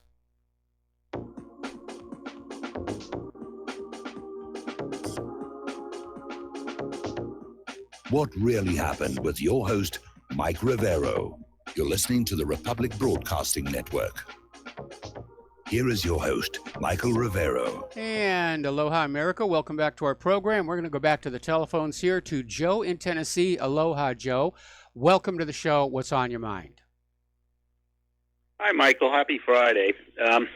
I got to tell you, this whole Kavanaugh thing, I know there's a lot of stuff going on in the world, but this really focuses and kind of throws into light everything that's really the right people have been talking about that's going on. The inability to reason with Democrats and the left is something that some of us have been saying for a while now. Their hysterics, the women being thrown out of the hearing because they're screaming, and now this made-up baloney, which is such a farce on its face. I mean, today the lady's saying she doesn't want to fly now, so she wants to drive to Washington. I mean, it's such a farce, but in a way, it's kind of scary in that it tells you that there's really no reasoning with these people. The only way to really deal with them is either lock them up in an insane asylum or ignore them. And Chuck Grassley let this get out of his control right from the start when he let the farce continue with the screaming and the hysterics. Today or yesterday, they all showed up at his office and were eating sandwiches. I mean, what kind of a senator would allow that? I mean, and if any right people from the right try to stunt like that, we'd get locked up so fast and a good beating for good measure.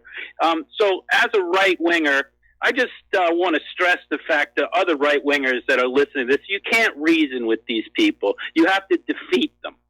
They have to be beaten, and I don't mean physically, but beaten to the point where they no longer have any power. Look at how they're exercising their power. They are abusing it. It's totally unconstitutional what they're doing, and I hope after Kavanaugh is put on the Supreme Court, and who's not a person I really particularly like, but he deserves to be put on the court for his, he is a good intellect. I hope he sues the hell out of this lady. She has every right to sue her for defamation. She's obviously, she's deleted all her Facebook posts. She's obviously, and you were bringing up that one about her saying that with Judge Gorsuch, somebody should claim that he raped her. How's she going to defend that in court?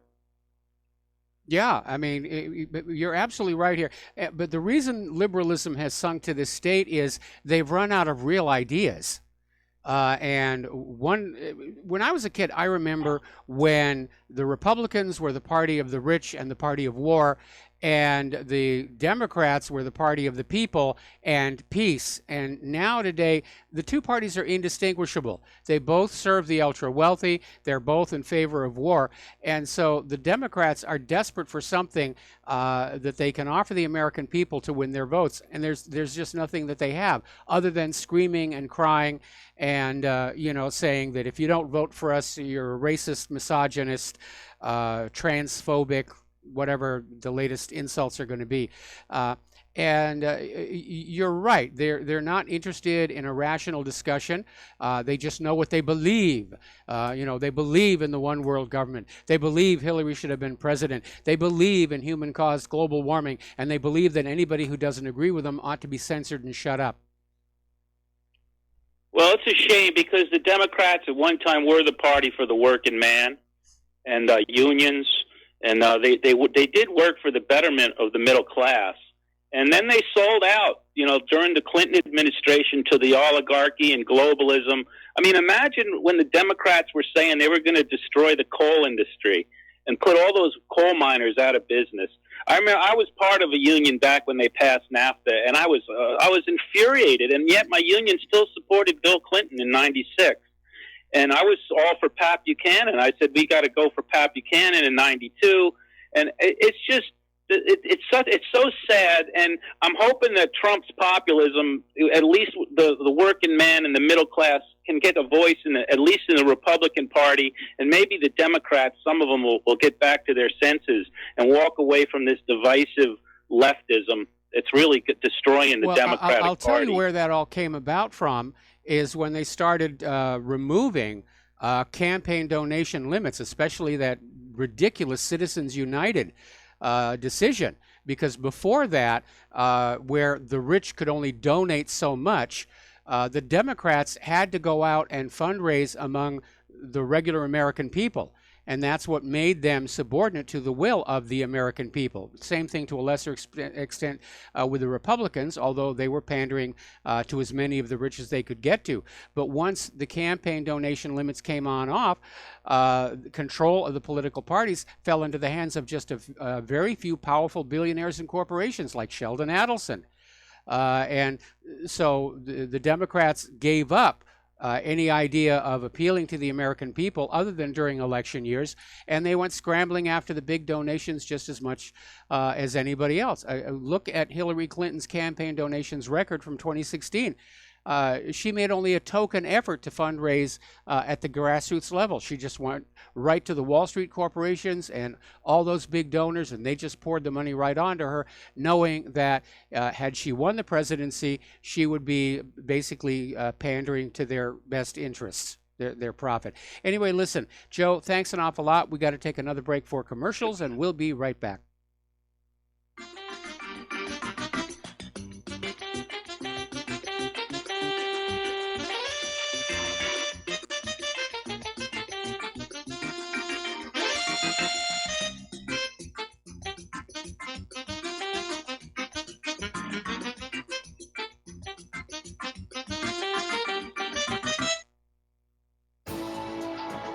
You are tuned in to the Republic Broadcasting Network. Visit our website by going to republicbroadcasting.org.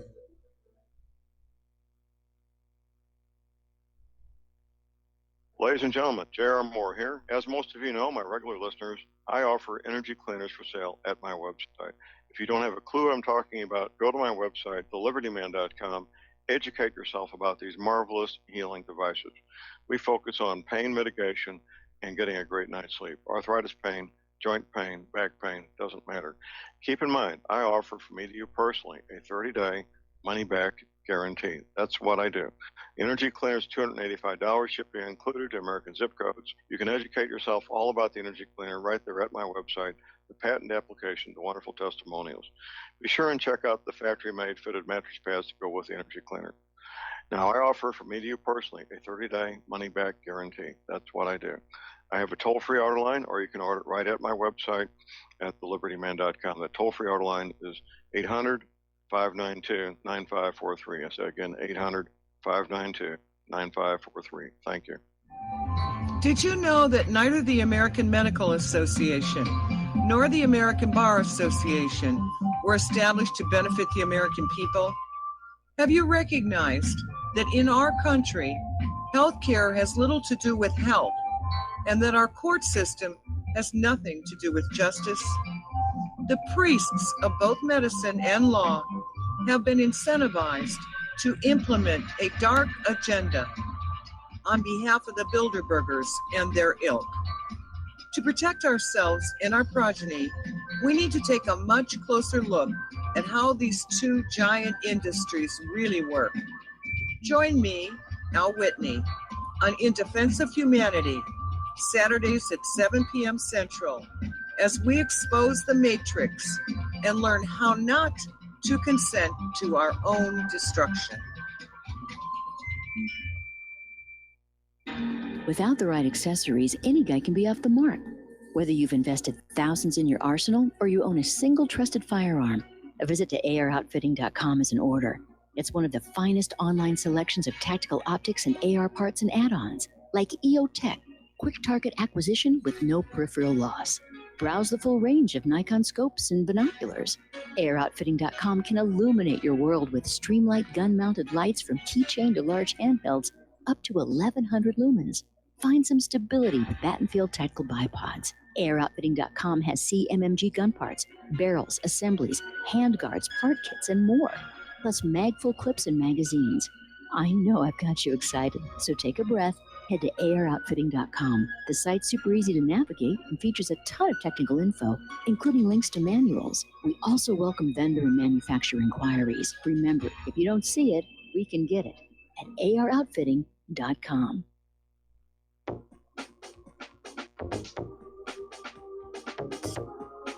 What really happened with your host, Mike Rivero. Join Mike on the air. Call toll-free 800-313-9443. 800-313-9443. And aloha, America. Welcome back to our show. Now, the New York Times has come out with a story basically saying that Rod Rosenstein proposed wearing a wire, a microphone, to secretly record President Donald Trump in order to try and grab information that could be used to invoke the 25th Amendment to remove him from office. And the story is saying that Rosenstein considered taping Trump in the White House in the aftermath of Trump's decision to fire FBI Director James Comey in May of 2017. And Rosenstein reportedly proposed these steps because he was alarmed by the chaos consuming the presidency in the early days that followed Comey's firing. Rosenstein broadly denied the allegations and attributed them to anonymous sources who are clearly biased against the Department of Justice, only to have the Washington Post come on out and say, actually, this story is confirmed in McCabe's memos. So it's just amazing here. Over in California, Governor Moonbeam basically came out with what seems like a veiled threat to Donald Trump. And Brown is unhappy with Trump over his stance on climate change. And he came on out and said, something's got to happen to this guy. Brown said, we never had a president who was engaged in this kind of behavior. And he's sabotaging the world order in many respects. And that's the real issue. Trump doesn't want to go along with the globalism. Brown said Trump will undermine the world. So I think there's the real agenda. As you know, Robert Mueller put a lot of pressure on Michael Cohen.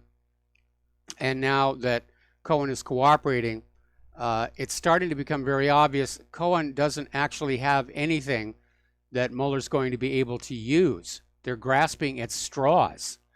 And Cohen has sat for hours worth of interviews with investigators from the special counsel's office, and he has not been able to provide them with anything that they want. They basically went down a dead trail here.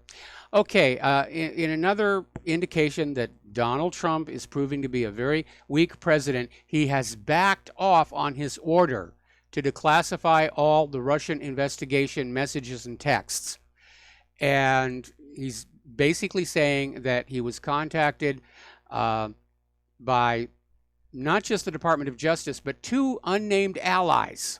Two other foreign governments said, no, don't declassify this stuff. And so Trump is now saying that he's going to allow the Department of Justice Inspector General to decide what should be redacted or not. But in the end, if he has to, he can still order the declassification. But it's another indication he's a weak man.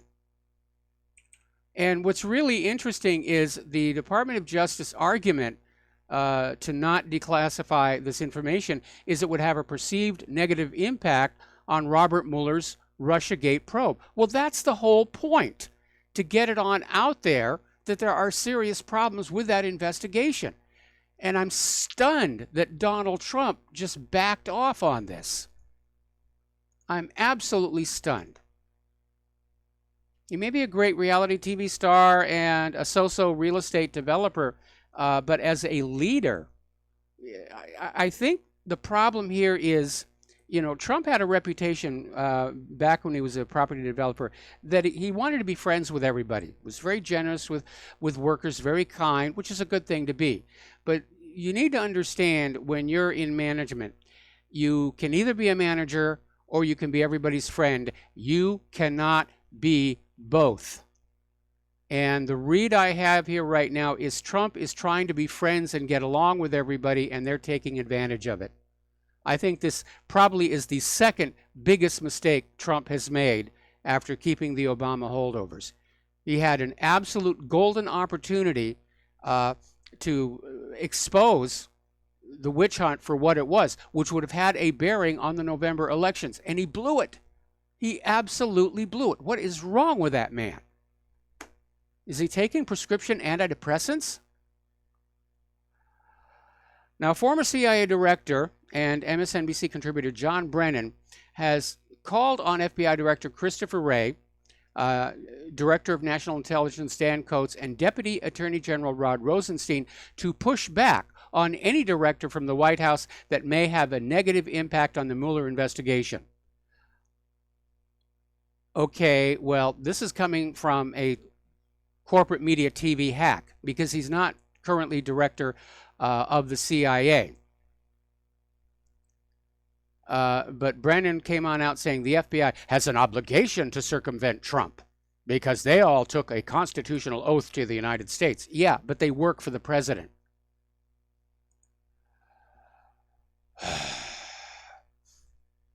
So again, Trump had a golden opportunity and he dropped the ball. He absolutely dropped the ball. Tom Fitton over at Judicial Watch is out there saying the left wants to keep information classified to make it harder for Trump to defend himself, and that is exactly what's going on. They want to keep those Russia investigation documents secret so that Trump can't look at them and say, hey, this is clearly entrapment, this was clearly a lie. Where is Trump getting his advice? Where was Rudy Giuliani in all of this? Did Rudy Giuliani, you know, the man who said he was warned that Building 7 was going to collapse and then denied it afterwards, even though it was on TV, did he just throw his boss under the bus on this?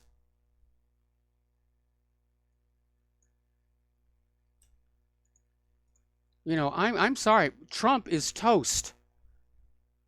We're only a couple of months away from the November elections.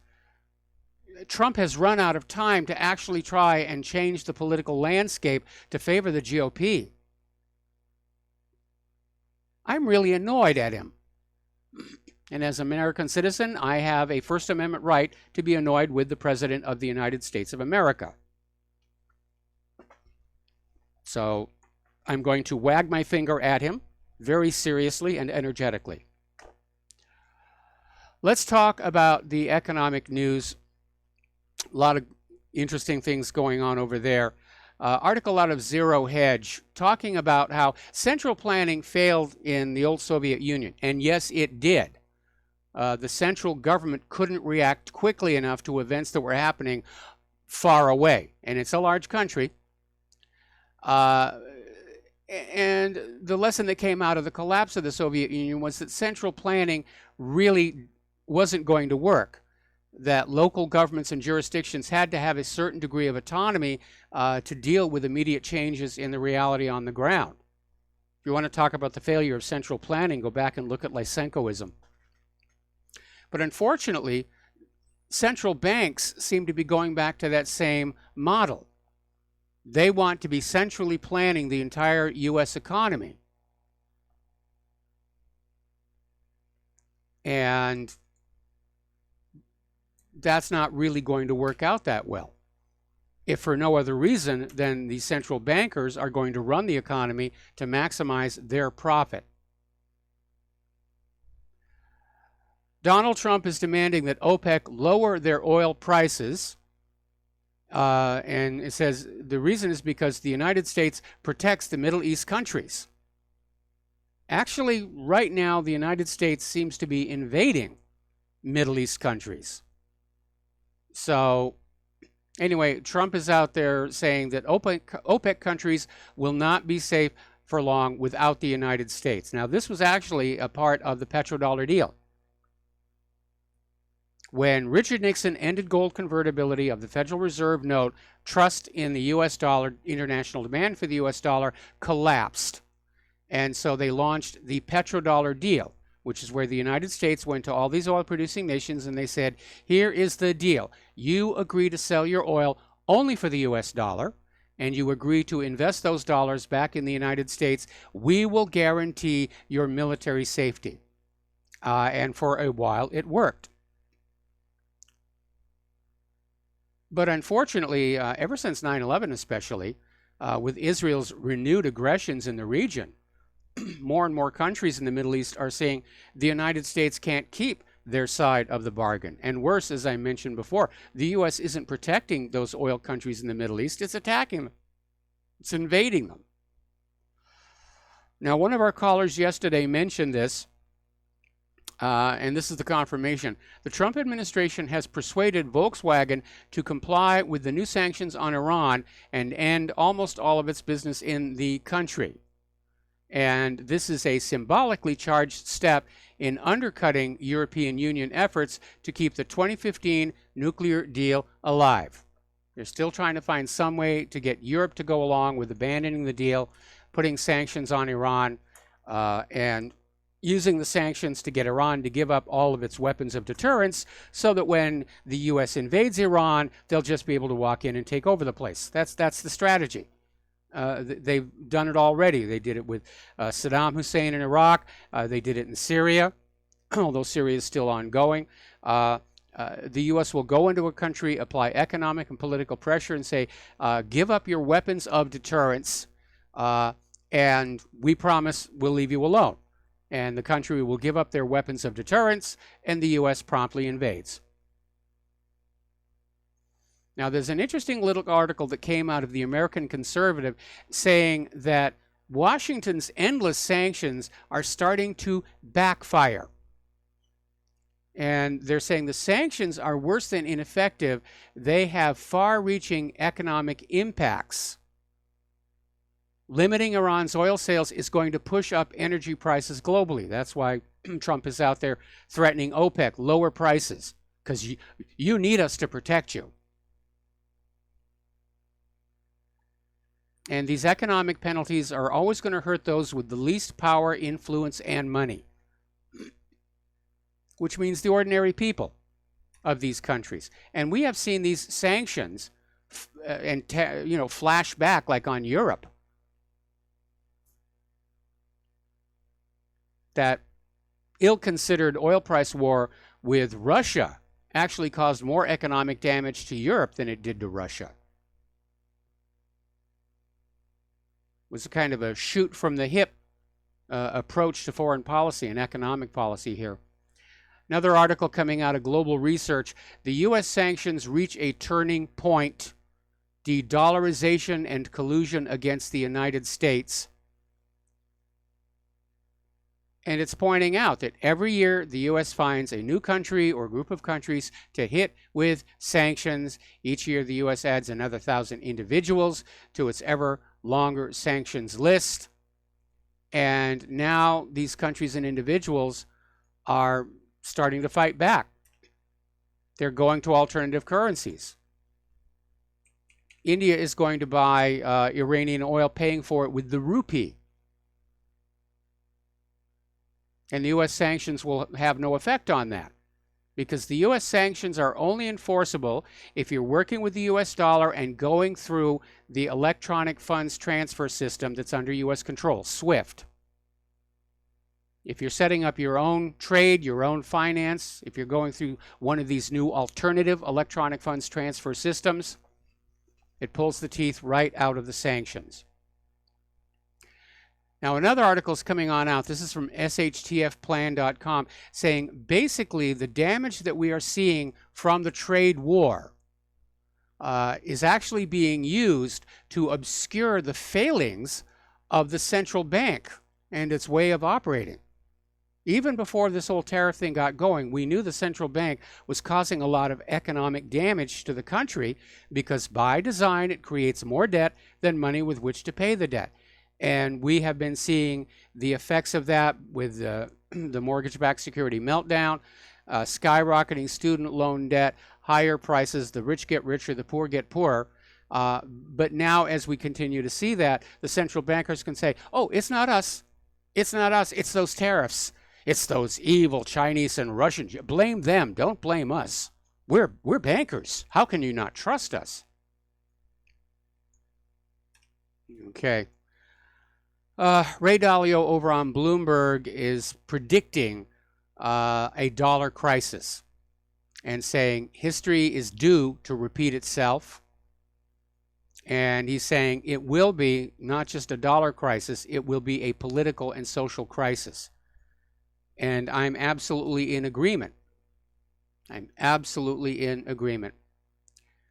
Another warning sign right now is corporations are borrowing against their net worth as opposed to borrowing against cash flow and income, which is in effect what households were doing in 2004, 2005, and 2006, and we know what happened in 2008. Corporate debt in the U.S. is now higher than it's ever been. A lot of people get seduced by the earnings reports coming on out saying how incredibly wealthy these corporations are based on their earnings. But the reality is corporations are as mired in debt as most American households.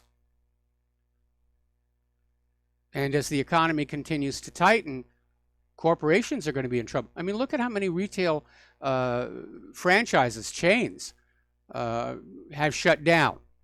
Toys R Us, Babies R Us. Now they're predicting that Sears will have closed all of its stores in just a few more years. Meanwhile, over at Bayer, they have been forced to slash their earnings forecast over the development of all these Roundup lawsuits that are starting to pile on up regarding the product that they put on out that is a known carcinogen, known probable carcinogen here. Amazon is planning to open 3,000 cashierless Amazon Go stores by 2021. And basically you'll walk on in, you'll buy whatever you're going to buy, I presume out of some little kind of a shelf unit with a door on it. And as you walk on out, your card is scanned. And this is going to be a threat to convenience stores and fast food chains, because without having to pay for the cashiers, the items will be cheaper and faster. Now, I'm never going to use one of those, because I understand that if the American people do not have jobs, then they do not have money to put back into the economy at those shopping malls. Amazon could do this and discover nobody's coming in through the front door because nobody's got the money. We got to take a break for commercials, and we'll be right back.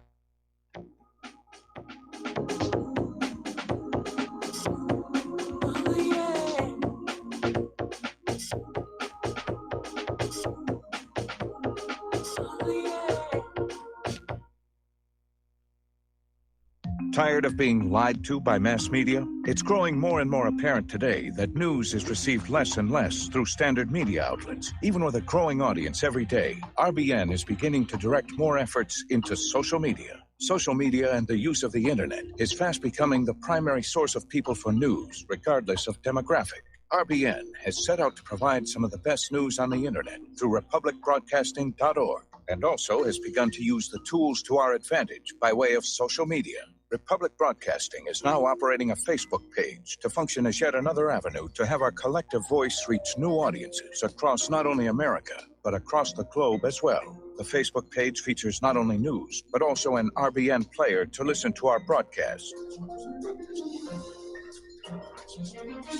Get involved by visiting facebook.com/Republic Broadcasting and liking our page and share it with your friends and family, because you can handle the truth. Many people write us about their experience with Extendivite. Allow me to read a few from Amazon.com. Dr. Sam Serino reviewed the Extendivite product. Good ingredients, feeling much better since taking product. It seems that the tablets work well. Once again, thank you for your product. My acid reflux has really improved thanks to the Extendivite.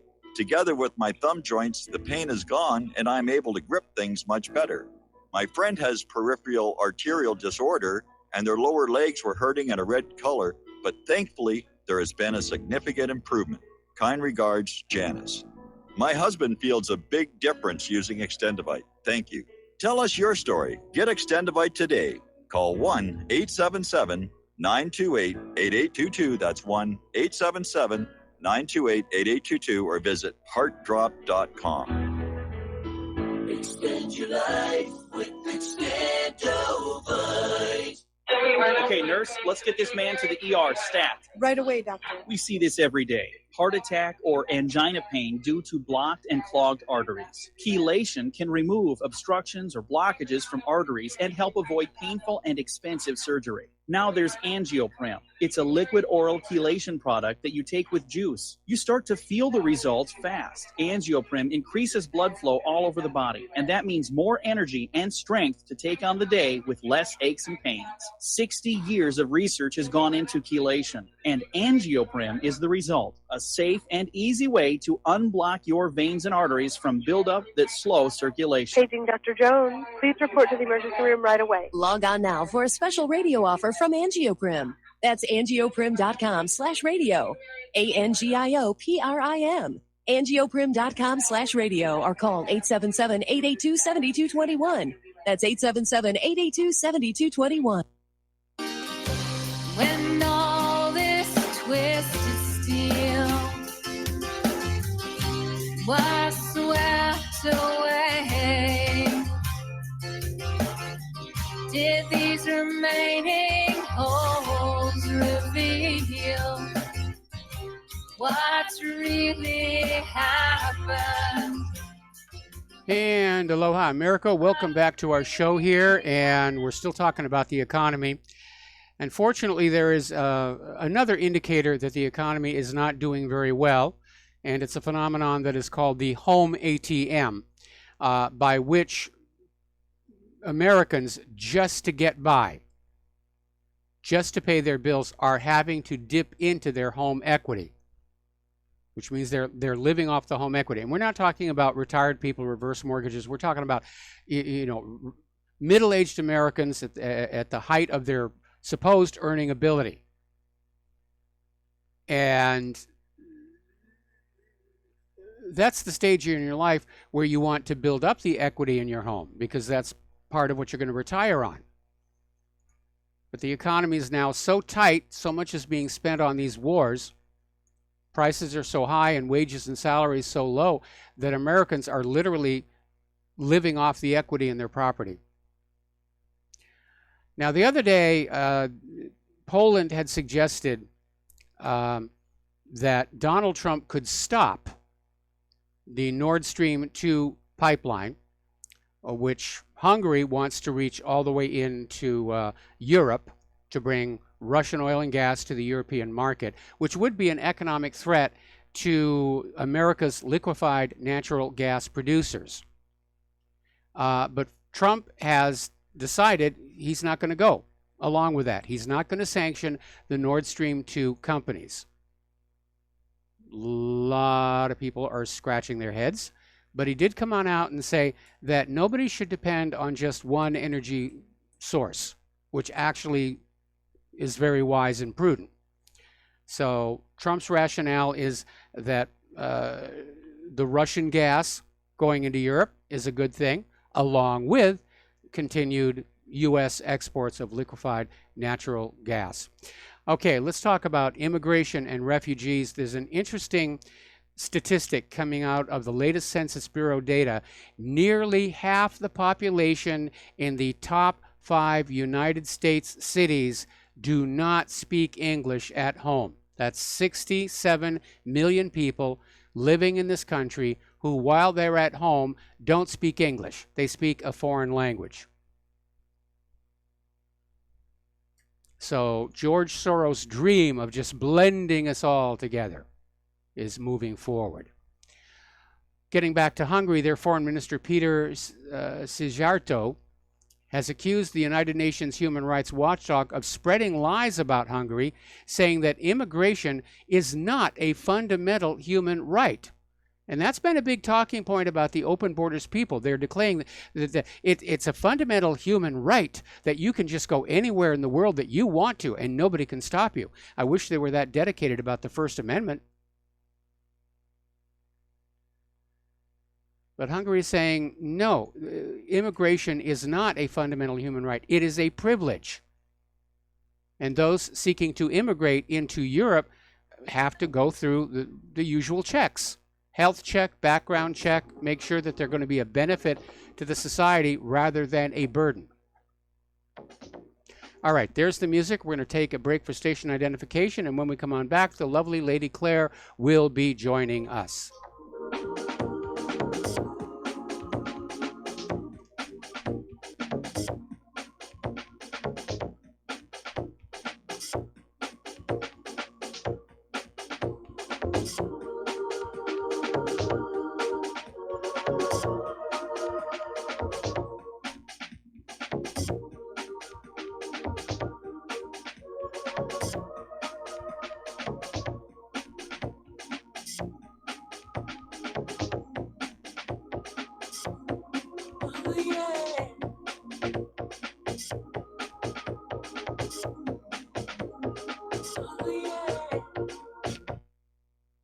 Extendivite is more than just a heart tonic. Most basic diseases are caused by yeast in the gut and metals in the liver, and we all have a bit of both.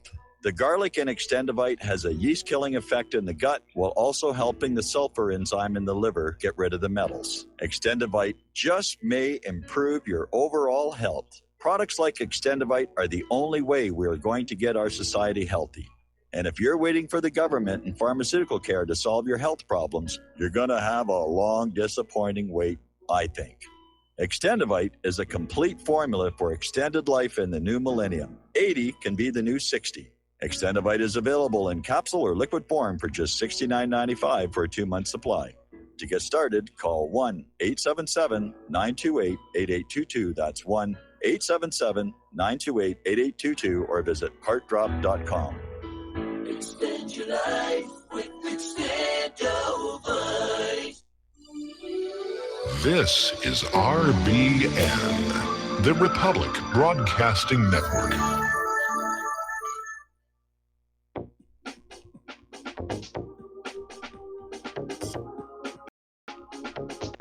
What really happened with your host, Mike Rivero, the history the government hopes you never learn. Here is your host, Michael Rivero. And aloha, America. Welcome back to our show here. Hour number 3. The phone lines are open, 800-313-9443. And for those of you watching on YouTube, this gorgeous creature sitting next to me is the lovely Lady Claire, who, as usual, every Friday in our third hour comes on in to share her unique perspective on the world. So, Lady Claire, what is your first story? Well, I have to confess to being both annoyed and alarmed at this. Wasn't Donald Trump the guy during the campaign who said that America had to come first? Do you remember that from any of his, I care remember of? it. Yeah, I mean, you they even remember had it. Yeah. hats on it, Yeah. you know. Well, and this you probably haven't seen a whole lot of because there was the U.S.'s equivalent of the British D-notice on this bill. It's 2 parts. The U.S. has now pledged $3.3 billion with a B in military aid to Israel, but has cut humanitarian aid to Palestinians completely. Now, this bill, as I said, is 2 parts, and that $3.3 billion will be delivered to Israel the next year. The figure is likely to increase by an additional $550 million as a result of Congress passing a $716 billion defense bill. Well, you know what they say, $1 billion here, $1 billion there. Yeah. Soon you're talking some real money. And the bill was passed under what was described in the article as a complete media blackout.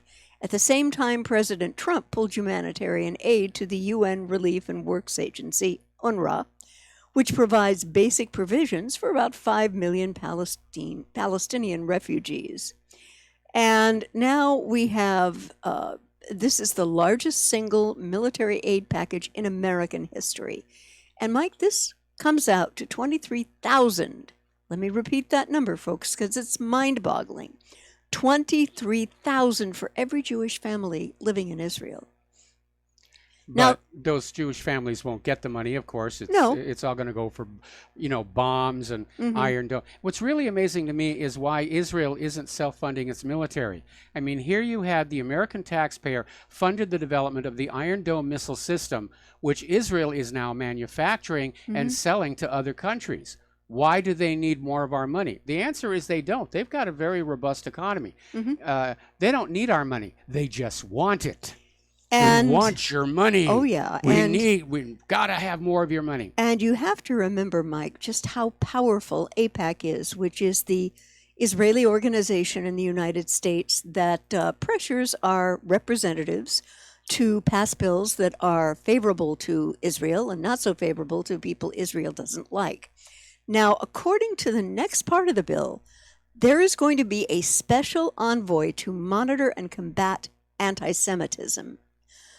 The person serving the post would serve as the primary advisor to and coordinate efforts across the U.S. government relating to monitoring and combating both anti-Semitism and anti-Semitic incitement that occurs in foreign countries. Now, Mike, don't we have a head-on collision between the First Amendment and this bill? Well, they're talking here in the case of foreign countries. Yeah. Where it's considered that they're not covered by the First Amendment. But we're seeing Trump basically trying to bring that here. The Department of Education is literally out there talking about prosecuting students who criticize the government of Israel or support the Palestinian cause. And you're right, that is a head-on collision with the First Amendment. But unfortunately, Israel is lobbying to carve out an Israel exception to the First Amendment. And of Right. course, if they succeed in doing that, all heck will break loose. yeah, there'll be other Yeah. exceptions. There'll Yeah. be a vaccine exception. You can't criticize vaccines, can't question the safety of GMOs, can't talk about politicians' bad deeds, Right. and so forth and so on. That will be the end of the First Amendment here. By the way, a story we just put up on whatreallyhappened.com. 2 synagogues were vandalized with swastikas in Israel. Police have arrested the suspects, who turned out to be Jewish kids. Ouch. Yep. Ouch. Ouch. And the one thing I would like President Trump and Jared Kushner to understand, that financial and humanitarian punishment of the Palestinians is not going to induce them to relinquish their right of return. Now, Mike, am I correct in recollecting that this was set out by the Balfour Declarations? No. This was set out by the United Nations. Right, When right, Israel yes. was accepted as a member of the United Nations, it came with 2 conditions. In Yeah. fact, Israel is the only nation whose UN membership has conditions on it. And condition number 1 was a Palestinian right of return. And the second condition was that if the Palestinians of their own free will chose not to go back to their homes and villages taken from them during the creation of Israel, that Israel would financially compensate them for the properties. Israel has complied with neither None. of those conditions. None of it. And now, of course, you've got Donald Trump, fresh from moving the U.S. Embassy from Tel Aviv to Jerusalem, Right. is now openly out there saying, no, there's no Palestinian right of return. They should, be happy being jammed into Gaza. It's not that uncomfortable. Well, this kind of segues into the next article I had here. Apparently, Palestine is going to be the test bed for Trump's plan to tear up the rules based on international order.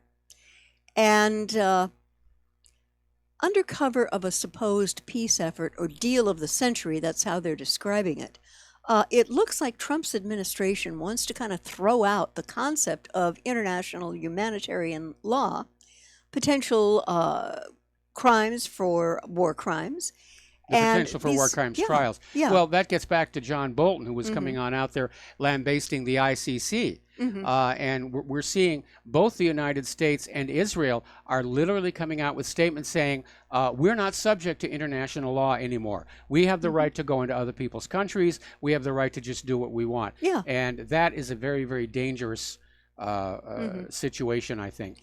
Well, the Palestinians are kind of in the center of this battle because they're one of the most bothersome, troublesome, if you will, legacies of a post-war rules-based international order that the United States wants to just throw away. And if you take away the Palestinian cause, an injustice that has been festering for more than 7 decades, then America's hand will be freer elsewhere. Might will again make right. Well, that's how the U.S. foreign policy has been running for the last 17 years. Yeah, it's, and I mean, this aid was to go to hospitals. How do you hit against sick people, Mike? I don't understand this.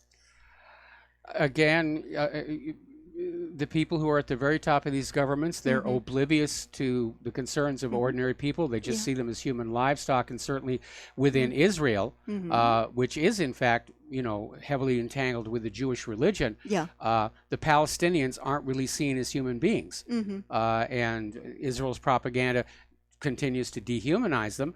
And once they're no longer seen as human beings, it becomes easier to just go ahead and do whatever you want with them. We're seeing the same thing going on with the constant Russia bashing. We're seeing it going on with the war propaganda against Iran. Yes. To basically dehumanize them so that the American people will say, well, they're not real human beings. They're not us. And therefore, it's okay to do what we're doing, which, of Right. course, is a big, huge lie. Yeah.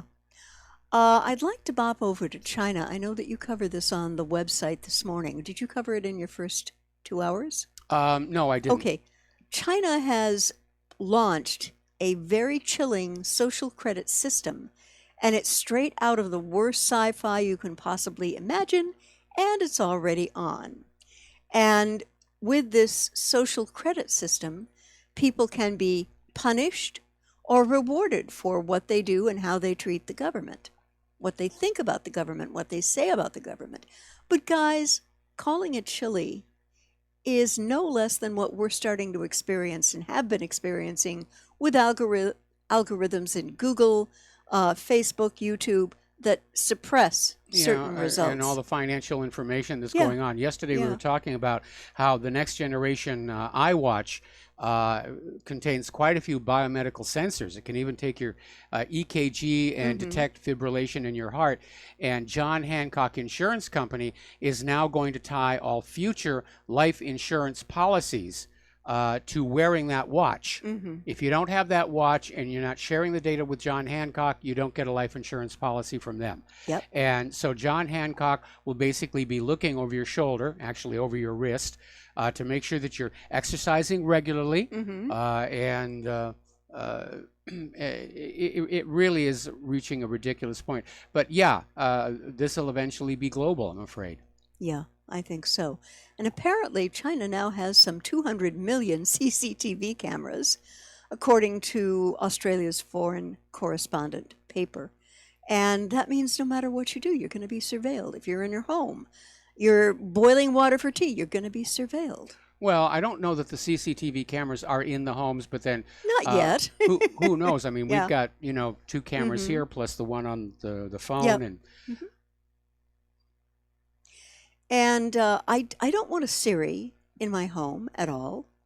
I don't want things. too late.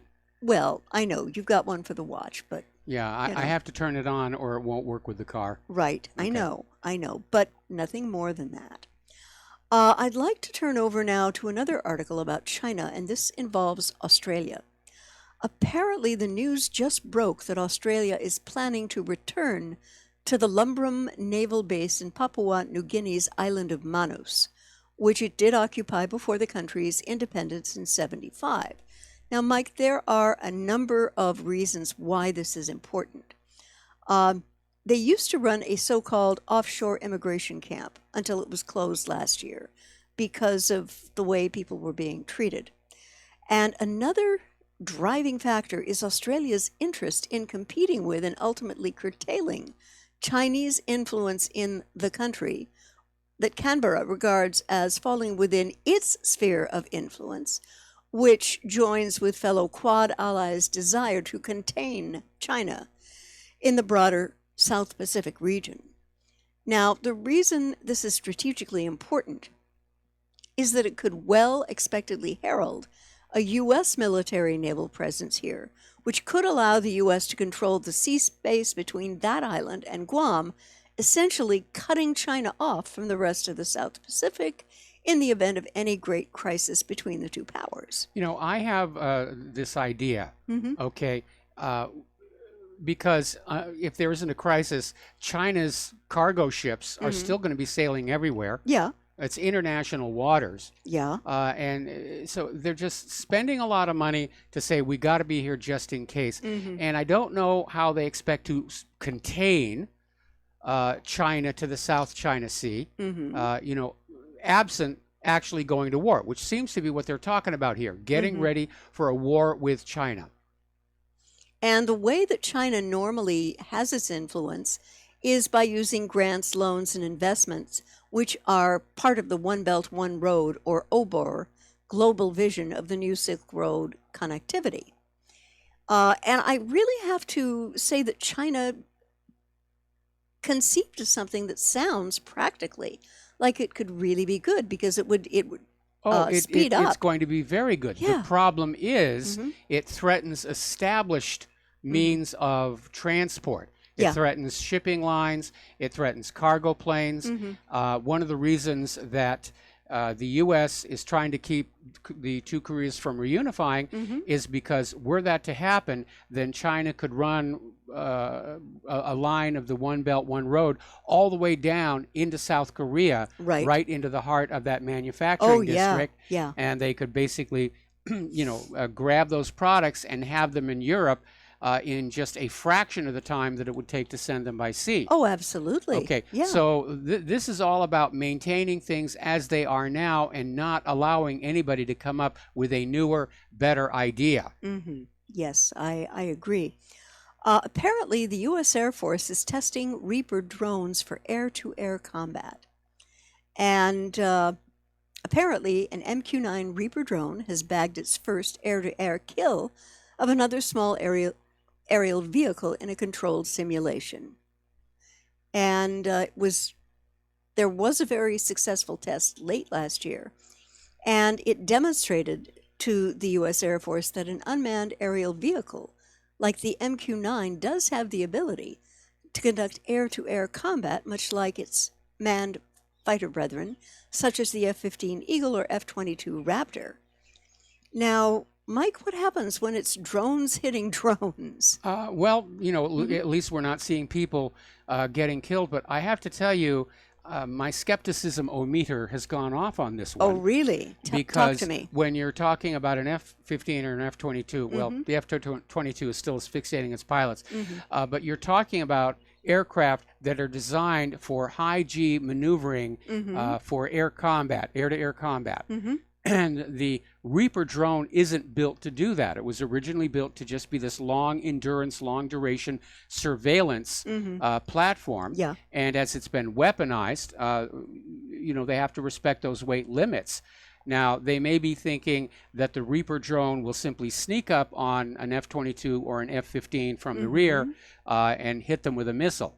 And that certainly might be possible. But if any experienced air combat pilot got eyes on the Reaper's going to be toast. Yeah. Interesting. Well, apparently a couple of credit card companies are in hot water. Good. And wound up with having to pay a $6.2 billion price fixing bill. And most of us have credit cards we use once in a while. But the perps here were Visa and MasterCard. And what they did was they admitted to running a card cartel. And the article goes on to say that millions of Visa and MasterCard customers have what I would call a hug and a punch relationship with their credit card provider. While the ability to buy goods is convenient, there are sporadic service interruptions and security risks which take their toll. Those are the big ones, plus all the hidden charges. Yeah. And probably people do have this hug and punch relationship. But we are not alone, because merchants are equally weary of Visa and MasterCard and their punitive fees. And apparently they were able to do something about it rather recently. Shares in JP Morgan, Chase, Citigroup, and Bank of America will form part of the payment, which is going to be given by Visa and MasterCard to end the price-fixing lawsuit. Now, under the settlement, MasterCard will be obliged to pay $108 million. But Visa's got the harder part, coughing up a really large $4.1 billion. And to place the credit card's issuer's combined bill of $6.2 billion in context, from a cryptocurrency perspective, that's greater than the market cap of EOS and just behind Bitcoin Cash. Well, again, especially in this economy, and especially as the Federal Reserve is talking about raising the rates again, the prudent thing to do is to get your credit card bills down as low as possible. Yes. And I've actually gone into stores. I mean, Claire and I prefer to do everything in cash, where you're not paying an interest payment, you're not paying a hidden fee, and the merchant gets the entire price for the product without having to share a bit of it with the credit card company. And the credit card companies are taking it off both ends. because they're getting money from the store, from the retailer, Yeah. and they're getting money from you, both in interest and for those cards that have a yearly charge, they're getting that as well. So they're just raking in the dough here. Absolutely. But it's time to really think about getting that credit card down. And if you can't pay cash for something, do without. Just stop looking at all those TV commercials about the latest fashions and the latest cosmetics and the latest toy and the latest that, and just put those credit cards away.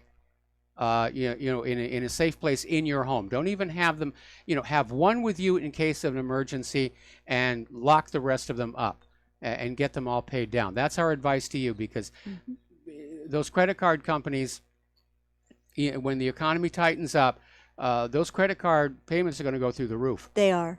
Interest, which is compounded in the Western system of banking, yes, will make it almost impossible for you to pay off your cards if you don't really start soon.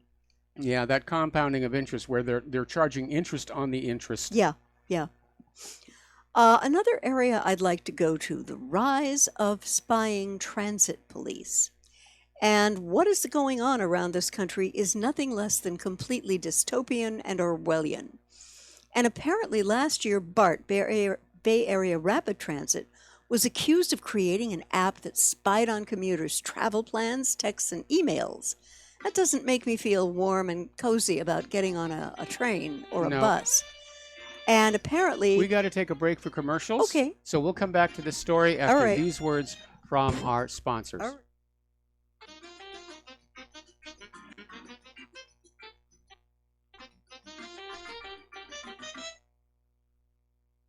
Many people write us about their experience with Extendivite. Allow me to read you a few from Amazon.com. By Mel. Great product. My husband and father-in-law use it regularly. Both my husband and father-in-law have had significant change in their blood pressure and overall health. By Amazon customers. It works for me. Returned to buy the tincture and the capsules as they were on sale during February. Unlike some other products, this one worked for blood pressure and occasional irregular heartbeat. Extendivite produced noticeable results after just 2 bottles, a 4-month supply. I take Extendivite 3 times a day, every day. I think the supplement has helped with my increased fitness regime and to lower my blood pressure. Tell us your story. Get Extendivite today. Call 1-877-928-8822 or visit heartdrop.com. Extend your life with Extendivite. Folks, we're living in a world the likes of which we've never perceived any clearer than we do now.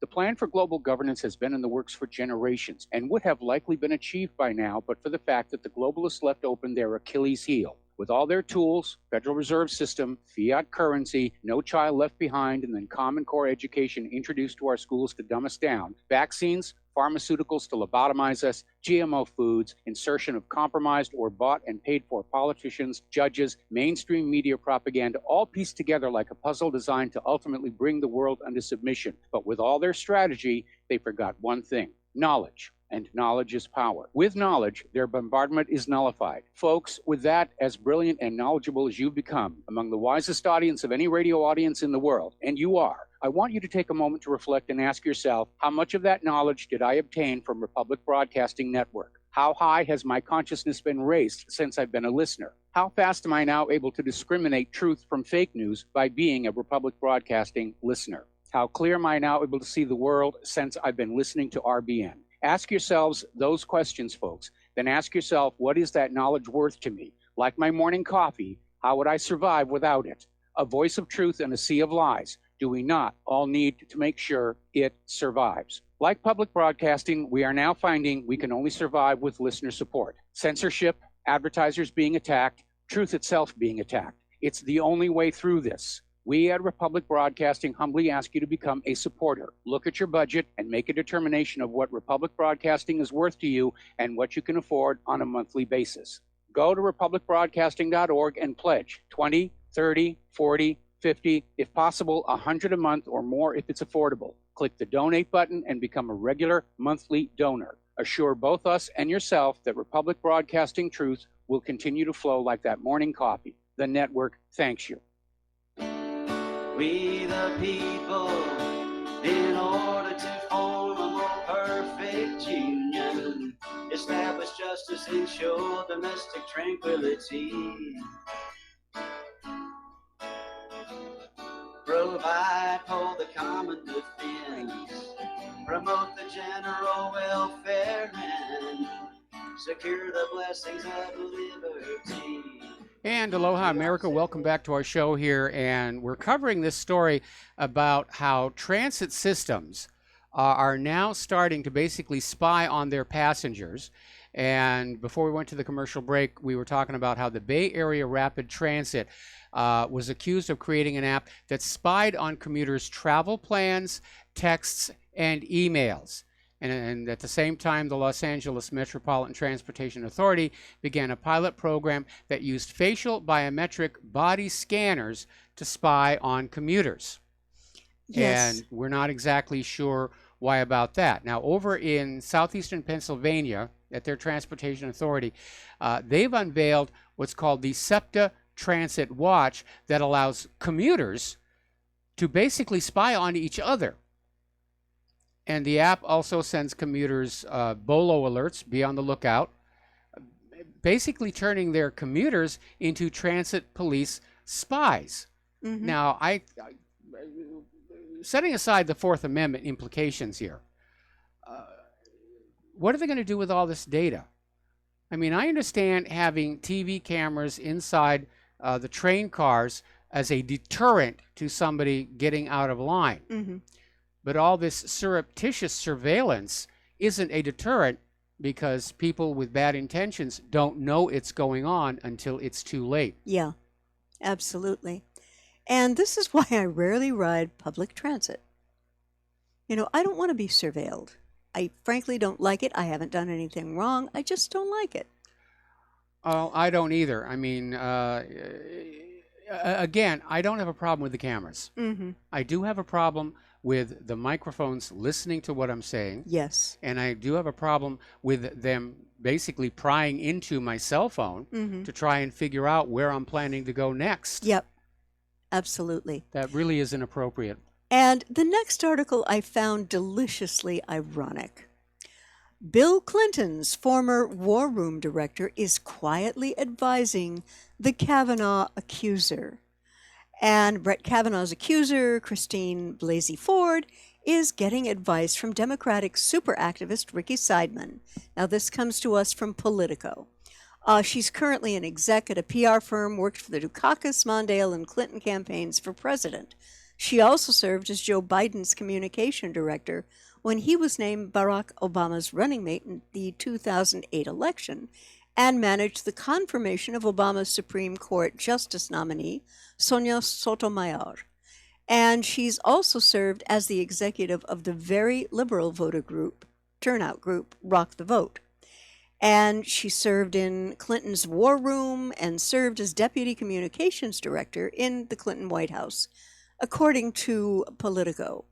And I have to find this ironic because considering all the womanizing that Bill Clinton has done in his life with women like Paula Jones, the irony of this lady advising Kavanaugh's accuser, it's just too rich. It's just too amazing. Well, again, you know, the double standard is clear. Mm-hmm. If it's a Democrat, well, obviously, you know, his accuser is lying. Mm-hmm. And if it's a conservative, oh, absolutely. Forget about demand of proof of beyond a reasonable doubt. Mm-hmm. Accusation equals guilt. Right. It's sort of a return to the Code Napoleon era, where one was considered guilty until one was proven innocent. Well, see, that's the problem with Code Napoleon in the Yeah. current context. Going along with the liberals' idea that we should simply believe Christine Ford, Mm-hmm. that, you know, Kavanaugh assaulted her all those years ago. There's nothing Kavanaugh can say or do to prove his innocence. Yeah. He didn't have a camera back then. He didn't have a recording device going on. Mm-hmm. It's he said, she said. And if they're going to say, we believe the woman, that's it. His reputation is destroyed. Yeah. And it is for that reason that when the Founding Fathers set up the United States of America, they abandoned any idea of Code Napoleon, and they went with this idea that everybody is presumed innocent until proven guilty beyond a reasonable doubt. And that was groundbreaking for the time. Well, no, there were precedents for it in British law. Yeah, in UK, but the idea here was that it was preferable to let some of the guilty go free than to punish an innocent person. And now, of course, we have the liberal Democrats foaming at the mouth, and they're out there to punish Kavanaugh. And, you know, we don't care if he's actually innocent. Sexual assault is such a serious crime. Innocence can't be used as a defense. He should just accept his guilt. It's amazing. Turning back over to Project Veritas, for whom I have a lot of respect. Apparently, there was a social activist removed from his government auditor job over serious issues raised in Project Veritas video. In other words, the people who paid his paycheck had no idea that this guy was doing anything other than his work, which leads me to believe that he didn't have all that much to do. Well, or he just was letting somebody else do it. But I think the reason they had to act is the video went viral. Yes. And in it, he says, you know, yeah, I break the rules every day. Yeah, no one's going to fire me. And nobody's going to fire me. And they came on out and said, you are now fired. We got to take another break for commercials, and we will be right back.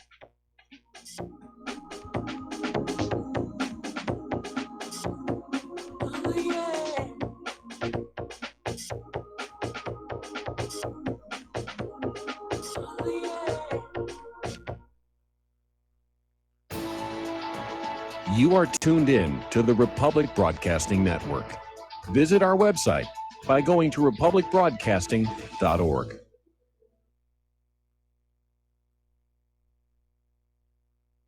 Do you worry a lot? If you're forgetful, nervous, moody, or overwhelmed, chances are you're not protecting yourself from the ravaging effects of stress and anxiety. No matter the cause, ongoing stress and elevated levels of the stress hormone cortisol can rob your memory, your health, your quality of life, and your future. Now you can combat the effects of stress and anxiety while improving your memory and recall at the same time with the dietary supplement Calm and Clever. Studies show that the ingredients in Calm and Clever reduce cortisol by as much as 30% in as little as 1 to 2 weeks and increase your ability to recall facts, names, and numbers in 4 to 12 weeks. Calm and Clever was created by scientist Kurt Hendricks, a principal investigator in 2 NIH-funded studies on Alzheimer's disease. Try Calm and Clever for 2 months. You'll feel the difference. Call 1-800-758-8746 or go to calmandclever.com.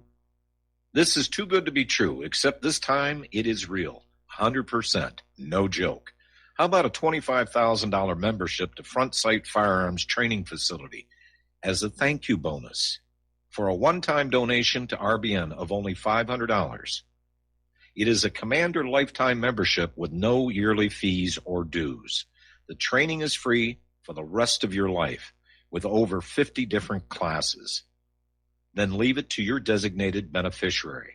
You provide the approved firearm, holster, ammo, eye, and ear protection. Many features and bonuses are included, more than you would ever expect or believe. This is the ultimate graduation present, wedding gift, etc., etc. See the details. Go to RBN's webpage and frontsight.com to make it happen. You will hear this offer only on this radio network. Help keep RBN alive. Tell 5.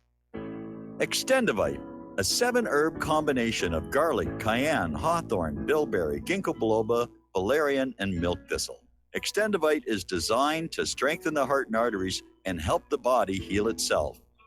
Doctors are not able to explain the improvements they are seeing in their patients' health who are taking Extendivite. People who once needed more pills are now taking less and getting better. Due to the unexplainable improvements in their patients' health, more doctors are calling to order Extendivite for themselves. Help Extendivite make your doctor a believer. Extendivite is available in capsule or liquid form for just $69.95 for a 2-month supply. To get started, call 1-877-928-8822. That's 1-877-928-8822 or visit heartdrop.com. Extend your life with Extendovite.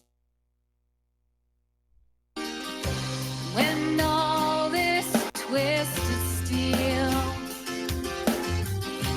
why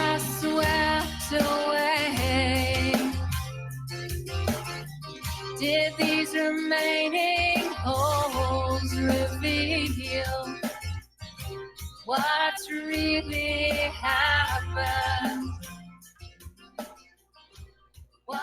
And Aloha America, welcome back to the show. And I'm watching Fox News, and there's yet another one of these ridiculous lawsuits against a bake shop where apparently a transgender customer wanted a cake, and the owner of the bake shop said, it's against my religious beliefs. And they're screaming, discrimination, discrimination. Just go to a bake shop that doesn't have a problem making the cake. That's the civilized way to handle this. And by the way, I remember growing up, going into places of business, and you'd see a sign on the wall, we reserve the right to refuse service to anyone.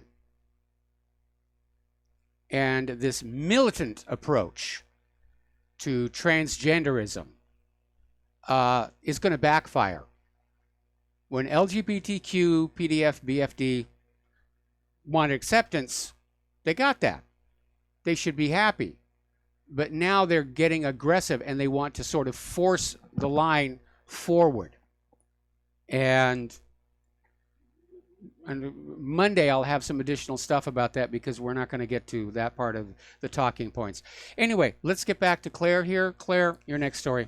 Well, apparently the UK's SecDef, Gavin Williamson, is committing more British troops in Ukraine to stop what he calls Russia reversing the Cold War outcome. This man was protected by helmet and body armor, and he was looking at the remains of a hospital, walls bullet-ridden, windows blown out. The claim is made in this article, separatist fighters had targeted with mortars and machine gun fire from across the fields, which now represents illegal de facto border between Ukraine and Russia-occupied territory outside Marinka. Okay, this is another big lie. Yeah. It's not Russian-occupied territory. Mm-hmm. It is the eastern Ukrainian republics who don't want to be part of Ukraine anymore. Yeah. They want to leave the same way that Crimea did. Yes, absolutely. And here is where Mr. Williamson is doubling down. Britain is going to increase military support to its ally by sending Royal Marines later this year. Okay, guys, we're in the end days of September. That's not a long time. And increase the presence of Royal Navy patrols in the Black Sea in 2019. Did Putin or Poroshenko get the message on this? Well, I'm sure Whoa. they're paying. Well, I'm sure Poroshenko did. Yeah. You know, Poroshenko is trying to hang on to power. He's being seen by his Western supporters as having been ineffective at recapturing the Eastern Ukrainian republics. And ultimately, they want him to recapture Crimea so that they can kick Russia out of the Black Sea. Yeah, yeah. And apparently the Royal Marines, Royal Navy is going to be in the Black Sea. Odessa, which is Ukraine's biggest port, is expected to come under pressure from the Royal Navy over coming months as they try to effect an economic blockade. What are these people thinking, Michael?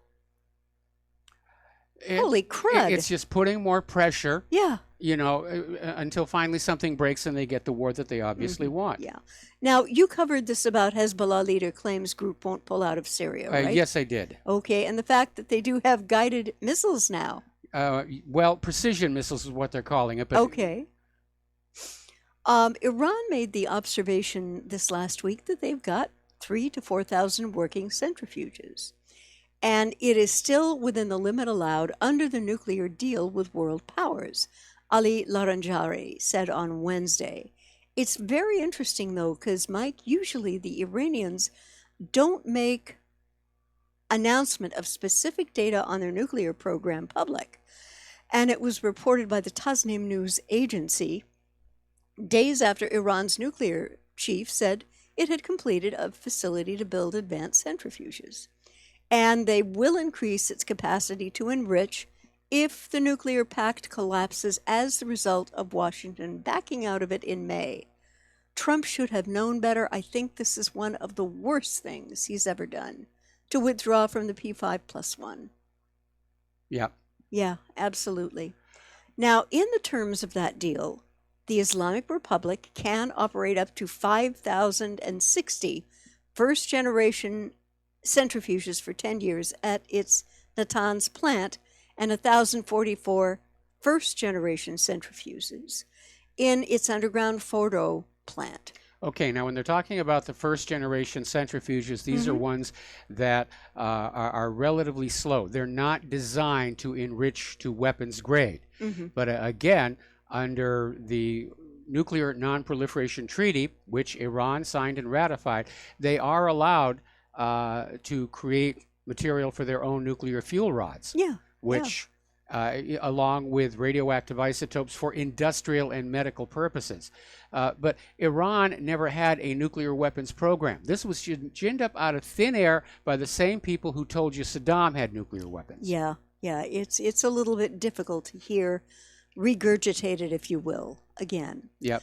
And President Trump has issued his drop-dead edict about people around the world not buying Iranian oil. Well, apparently, India is to pay for oil imports from Iran in rupees to skirt the U.S. sanctions. This is exploding in this guy's face like a bad sick cigar. Yeah, we had a couple of articles yeah. Earlier in the talking points where people are Yeah. starting to say, this isn't working. It's backfiring. Yeah. It's going to result on the rest of the world just simply moving away from the United States. Yeah. And they're saying that they're currently using European banks, but when November 4th comes, which is the drop-dead date for President Trump, local banks, IDBI and UCO, have chosen to route the payment in rupees. And by doing this, India and Iran will have struck an agreement that will allow them to completely skirt U.S. sanctions on Iran that will come into effect November 4th this year. And apparently the Indian government announced that it would make payments for oil shipments from Iran in rupees, and that Iran in turn could use these rupees to pay for imports from India. So Iran is actually going to sell their oil, and India is actually going to do very well out of this deal. Oh, absolutely. It's a win-win for both countries. And I have to look at this with the by now classic Captain Picard face palm and say, what is he thinking? Does he really believe that he's going to go to war against all the nations that won't be observing the U.S. sanction? He may be thinking exactly that. They're already going to war with any nations that are trying to break free of the U.S. dollar. They did it in Iraq. They did it in Libya. They're trying to do it in Venezuela. Yeah. And apparently we may hear an old term from an older war that didn't go all that well for the U.S. Apparently, the Pentagon had been opposed to using body counts as war propaganda, particularly in Afghanistan, fearing that it would echo the failed strategy in Vietnam and alienating people from around the world. But recently, there have been efforts to sell President Trump on the Afghan war, and that seems to be changing. And all of a sudden, people involved are great in wanting huge death tolls out to the public to prove that the U.S. and its allies will remove all who oppose them at every turn, and are making progress in killing people. Because that's the only thing this country is still good at. Yeah. They're saying the length of the war is what is causing this pessimism. But Mike, if NATO High Command and the U.S.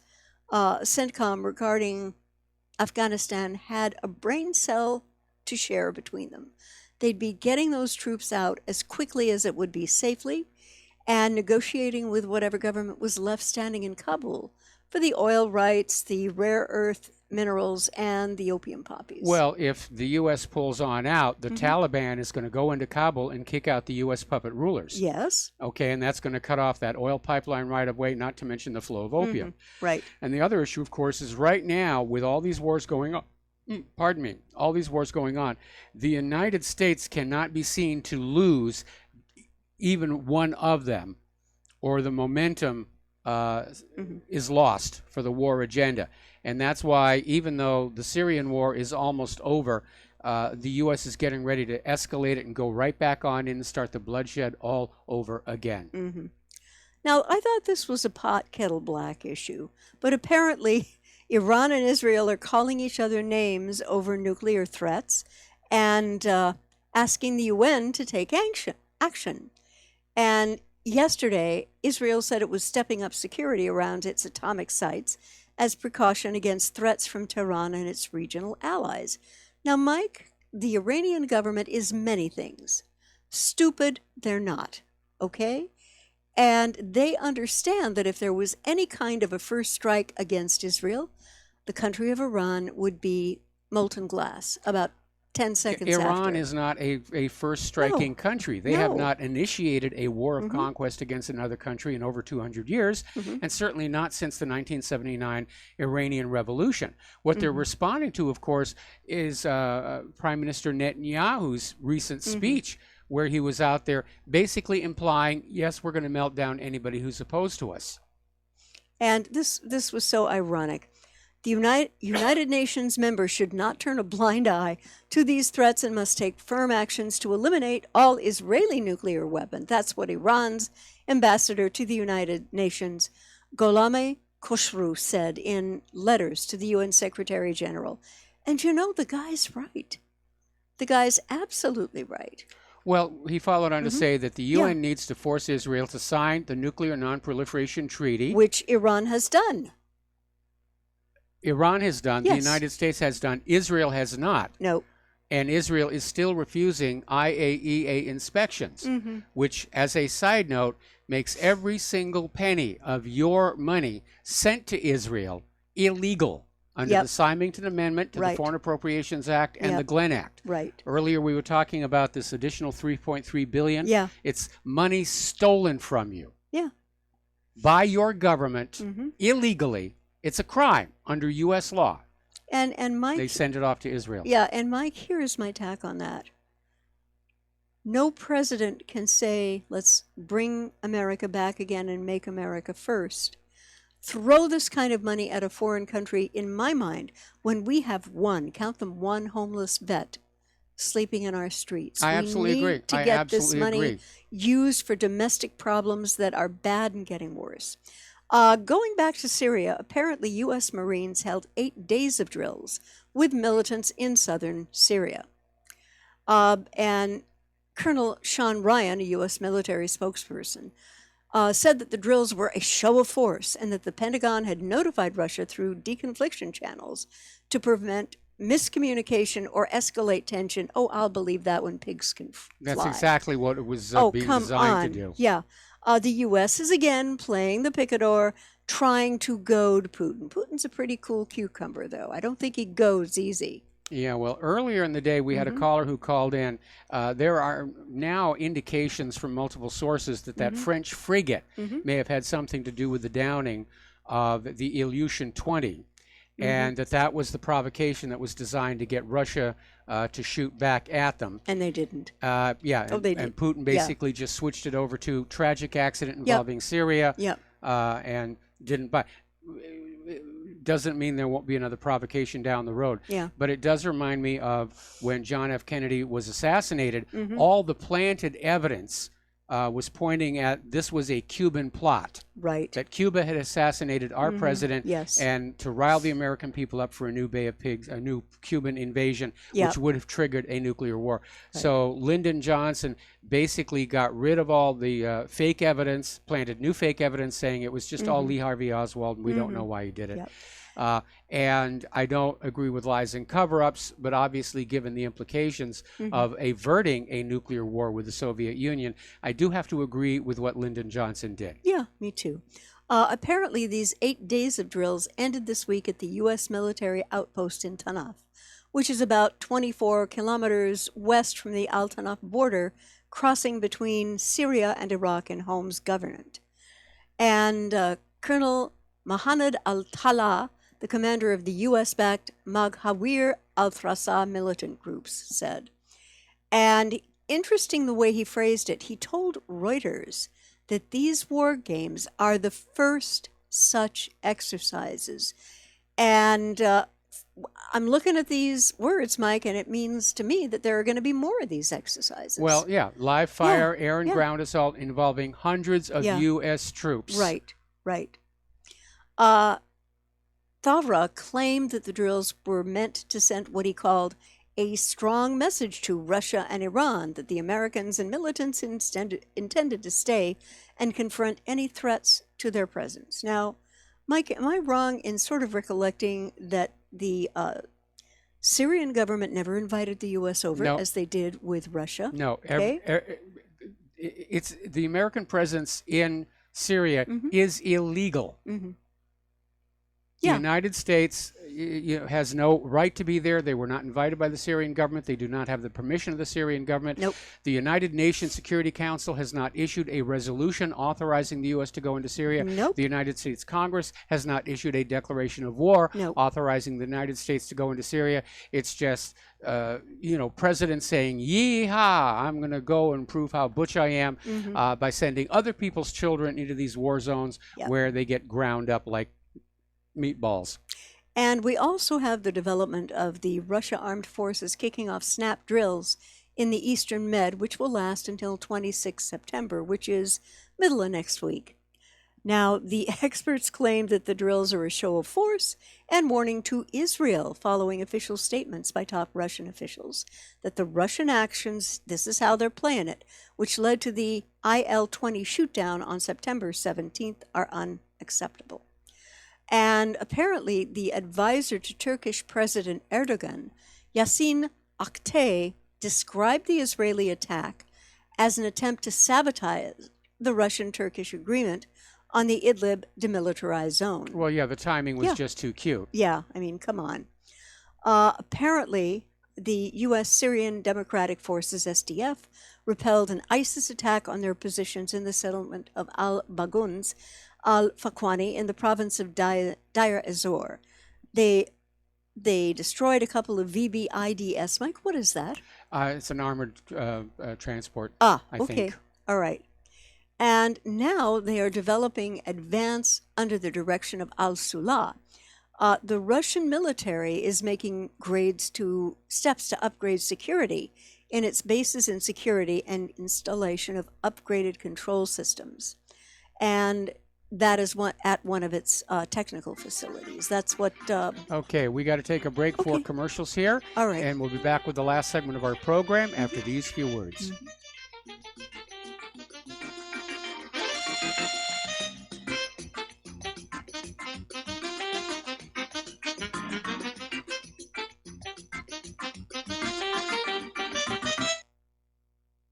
Homeowners, are you in foreclosure, expecting to be served with a foreclosure lawsuit, or suspect your lender has coerced you into an illegal mortgage transaction?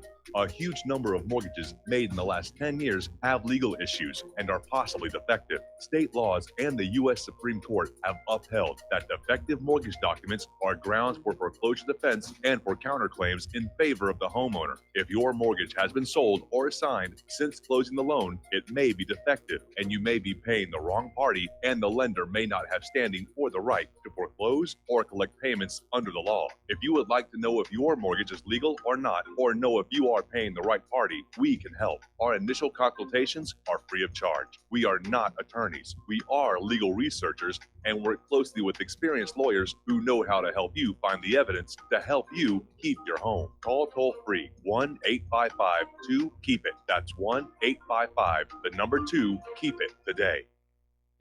Without the right accessories, any guy can be off the mark. Whether you've invested thousands in your arsenal or you own a single trusted firearm, a visit to AROutfitting.com is in order.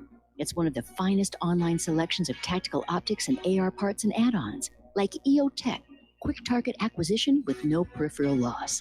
Browse the full range of Nikon scopes and binoculars. AROutfitting.com can illuminate your world with Streamlight gun-mounted lights from keychain to large handhelds up to 1,100 lumens. Find some stability with Battenfield tactical bipods. AirOutfitting.com has CMMG gun parts, barrels, assemblies, handguards, part kits, and more, plus mag-full clips and magazines. I know I've got you excited, so take a breath.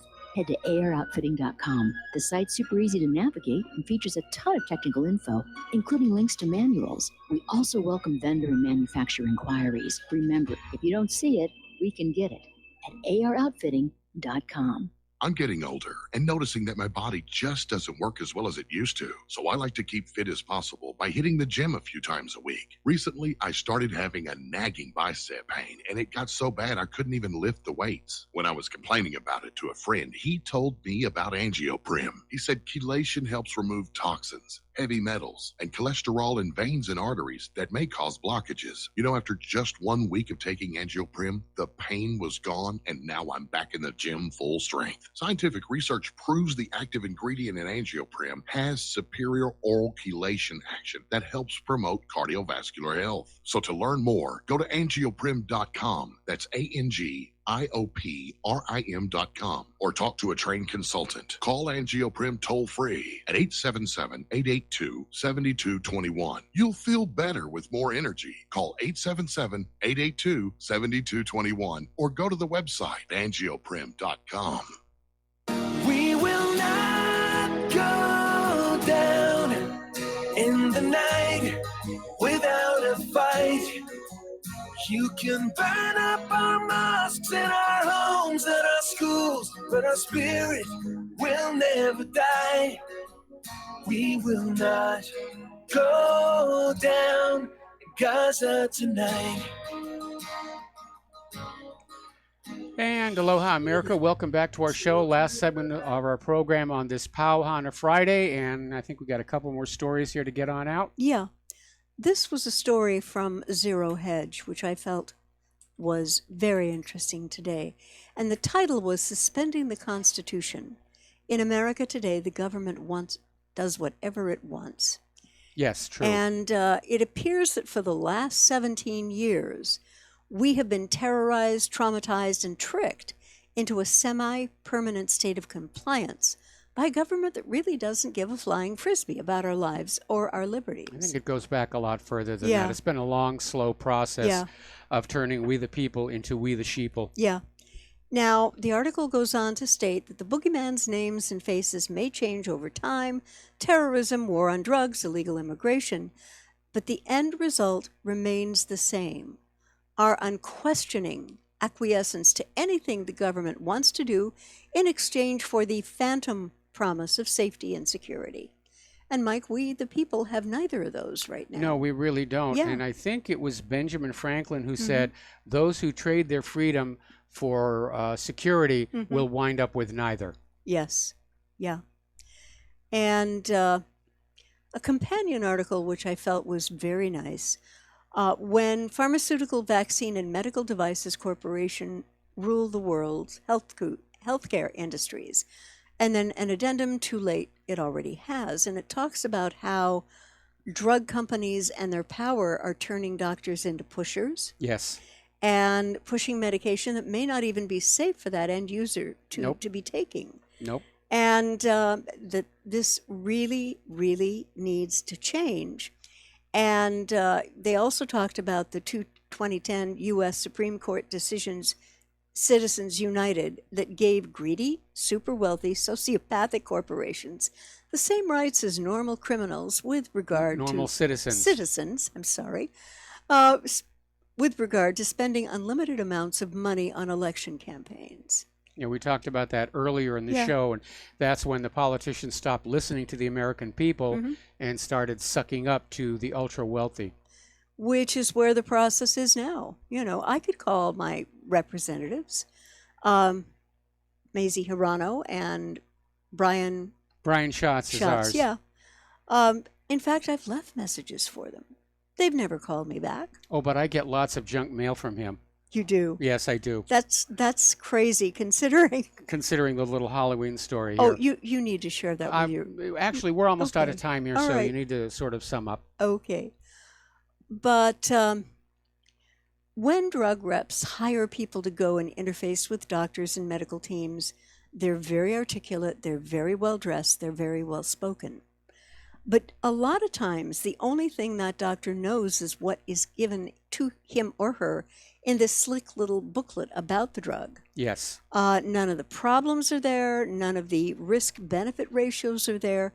And Mike, this has got to change. Well, in a lot of cases, these so-called medical journal articles are fraudulent. They're ghostwritten. The pharmaceutical industries are literally hiring scientists. Write me a scientific article that promotes the benefits of our drug. Right. And then it's published in the scientific community's equivalent of a vanity press, where there are scientific journals out there that'll publish anything if you pay their fee. Right. And then once it's there, you can say, this is an article that appeared in the Journal of International Fuzz. Yes. And there we are. Okay, there's the music. Time for us to get on out of here. And stay tuned for John Stedmiller. I'm sure he's got a lot of interesting things to share with you. Please take what you learn here, share it with the people that you know. Please keep reminding everybody that Twitter, Facebook, Google, and YouTube are heavily censoring content. Please donate. We need your money. Yes. More than Israel does, we need your money. Yes. So we'll be back on Monday. Aloha, America. With the endless corruption running rampant throughout our government, independent voices are needed more than ever to